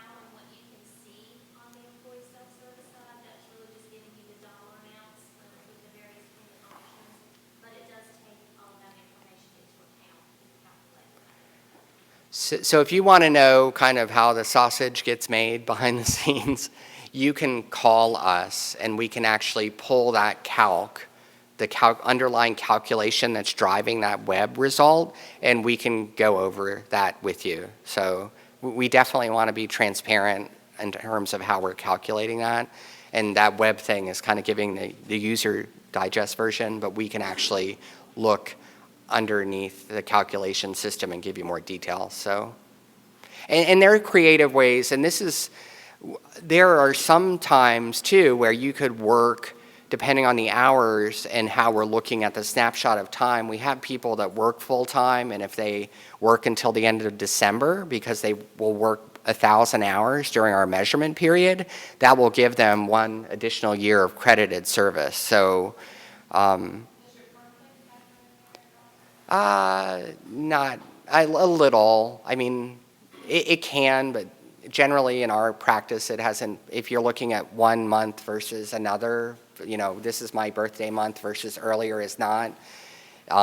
It doesn't have a significant impact. But we can, if you want to sit down with us and go through all these, we can do that, and we can model all these scenarios and go, okay, we can kind of prove it to you. This is the difference if you left at 64 and 11 months versus 65, and you can make a choice. And we're happy to model those sorts of things in our office with you. But there are nuances, like I said, that people use. If you're full-time, and because we're taking a snapshot of hours worked from July 1st to December, we're going July to the next year, but if you work from July 1st to December 31st more than 1,000 hours, you're going to get a year of credit, but you wouldn't have had to work that new part of the year, but you still get the year of credit. And we have a lot of people that retire at the end of the year because of that, because it won't make a difference on their retirement plan credit, but they still get to retire, earlier, quote unquote. So, but we're happy to model any of that. When you're ready to retire, how long does that process take? And you meet with HR to get all of the Yeah. Our feedback, because it's a big event in your life, but from a benefits perspective, it's pretty simple.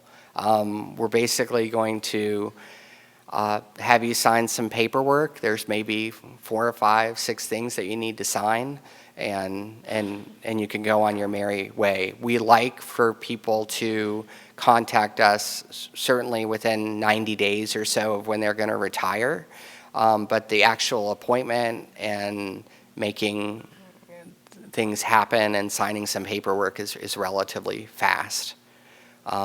I know you've worked your whole career and it's a big thing. People are usually surprised, like, it was that easy? And yeah, it was that easy. Once you're ready to sign, give us 90 days notice and we'll get you on the books and have you come in to sign the paperwork.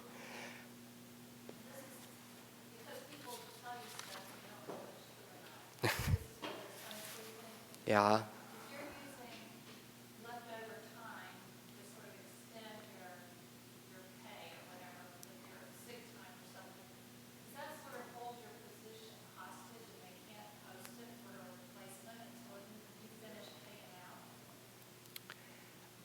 I would argue that that's sort of folklore, but Some people say that. yeah, Use up all your sick time and yeah. that they can't post your position because you're still technically employed in that position. Yeah, I think they can over allocate the position if they had to. I've been here for 15 years. I've never heard that before. Because we know you're retiring, this date, and then if you decide to get your payment of your PTO over time, your short-term and long-term bank hours, that's just a payroll mechanism. It shouldn't factor in. And if somebody's hearing that, they should call us and we can kind of troubleshoot it. There might be a way to work around that. But from an employment perspective, that shouldn't stop a department from refilling a vacancy. You've already indicated, the person's indicate they wanted to retire, they've done a letter, but that shouldn't hold them up from, doing the business of Duke and caring for patients. Yeah, well, we can have a private discussion, but we can, I haven't heard that, but we're happy to connect people and figure it out. Okay. Go ahead. You said 90 days notice, does it depend on your circumstances? Do you have to retire before then? So right, 90 days before you're ready to sign paperwork, like commence or start your benefit, within 90 days of your retirement, we want to see you. So it could be 30, our ideal thing would probably be, 30 to 90 days from when you're going to retire. Yeah, I mean, if something happened and you go, Bill, I won the lottery and I'm going to retire next week, hopefully we'll make it a good circumstance. Then yeah, we can work through it and guide you through the process, and your payment might be delayed by a month and retro, who knows, but we'll figure it out. So we do have people through life circumstances might go, God, I got to retire. Like I wish it was the lottery, but sometimes it's caring for a family member out of state or doing something like that, and we certainly will get you in and walk you through and make it happen as somebody goes through that sort of important life transition. Say a traumatic event happens in your life, you work with it, and car accident, and you get forced to retire. Is your spouse still entitled to come in and work out different benefits for her, 30 years? And you're not retired yet? Yes, so let me use myself because I hate to say anything about anybody else. So I get squished by a bus tomorrow, right? And I met the eligibility for retiree health insurance, so long-term person, 30 years or so. Your spouse would be able to continue coverage as a surviving spouse. So just to recap, if you qualify for retiree health insurance and you're still actively working and I were to pass away and you were covering your spouse could have coverage as a surviving spouse under the provisions under the retiree health plan. And the retirement. So the retirement for that situation, if you're in active employment and haven't started your benefit, is your spouse would get a 50% joint and survivor benefit. So they get 50% of what you would have gotten.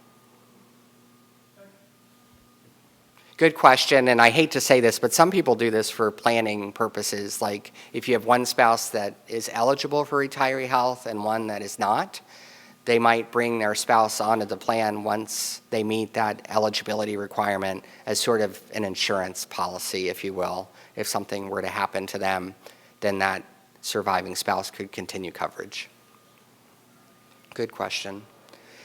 Anybody? Well, we're going to stay around for a few minutes if you have individual questions. Thank you all for joining us. Again, please contact us if you have more questions. We're here to help.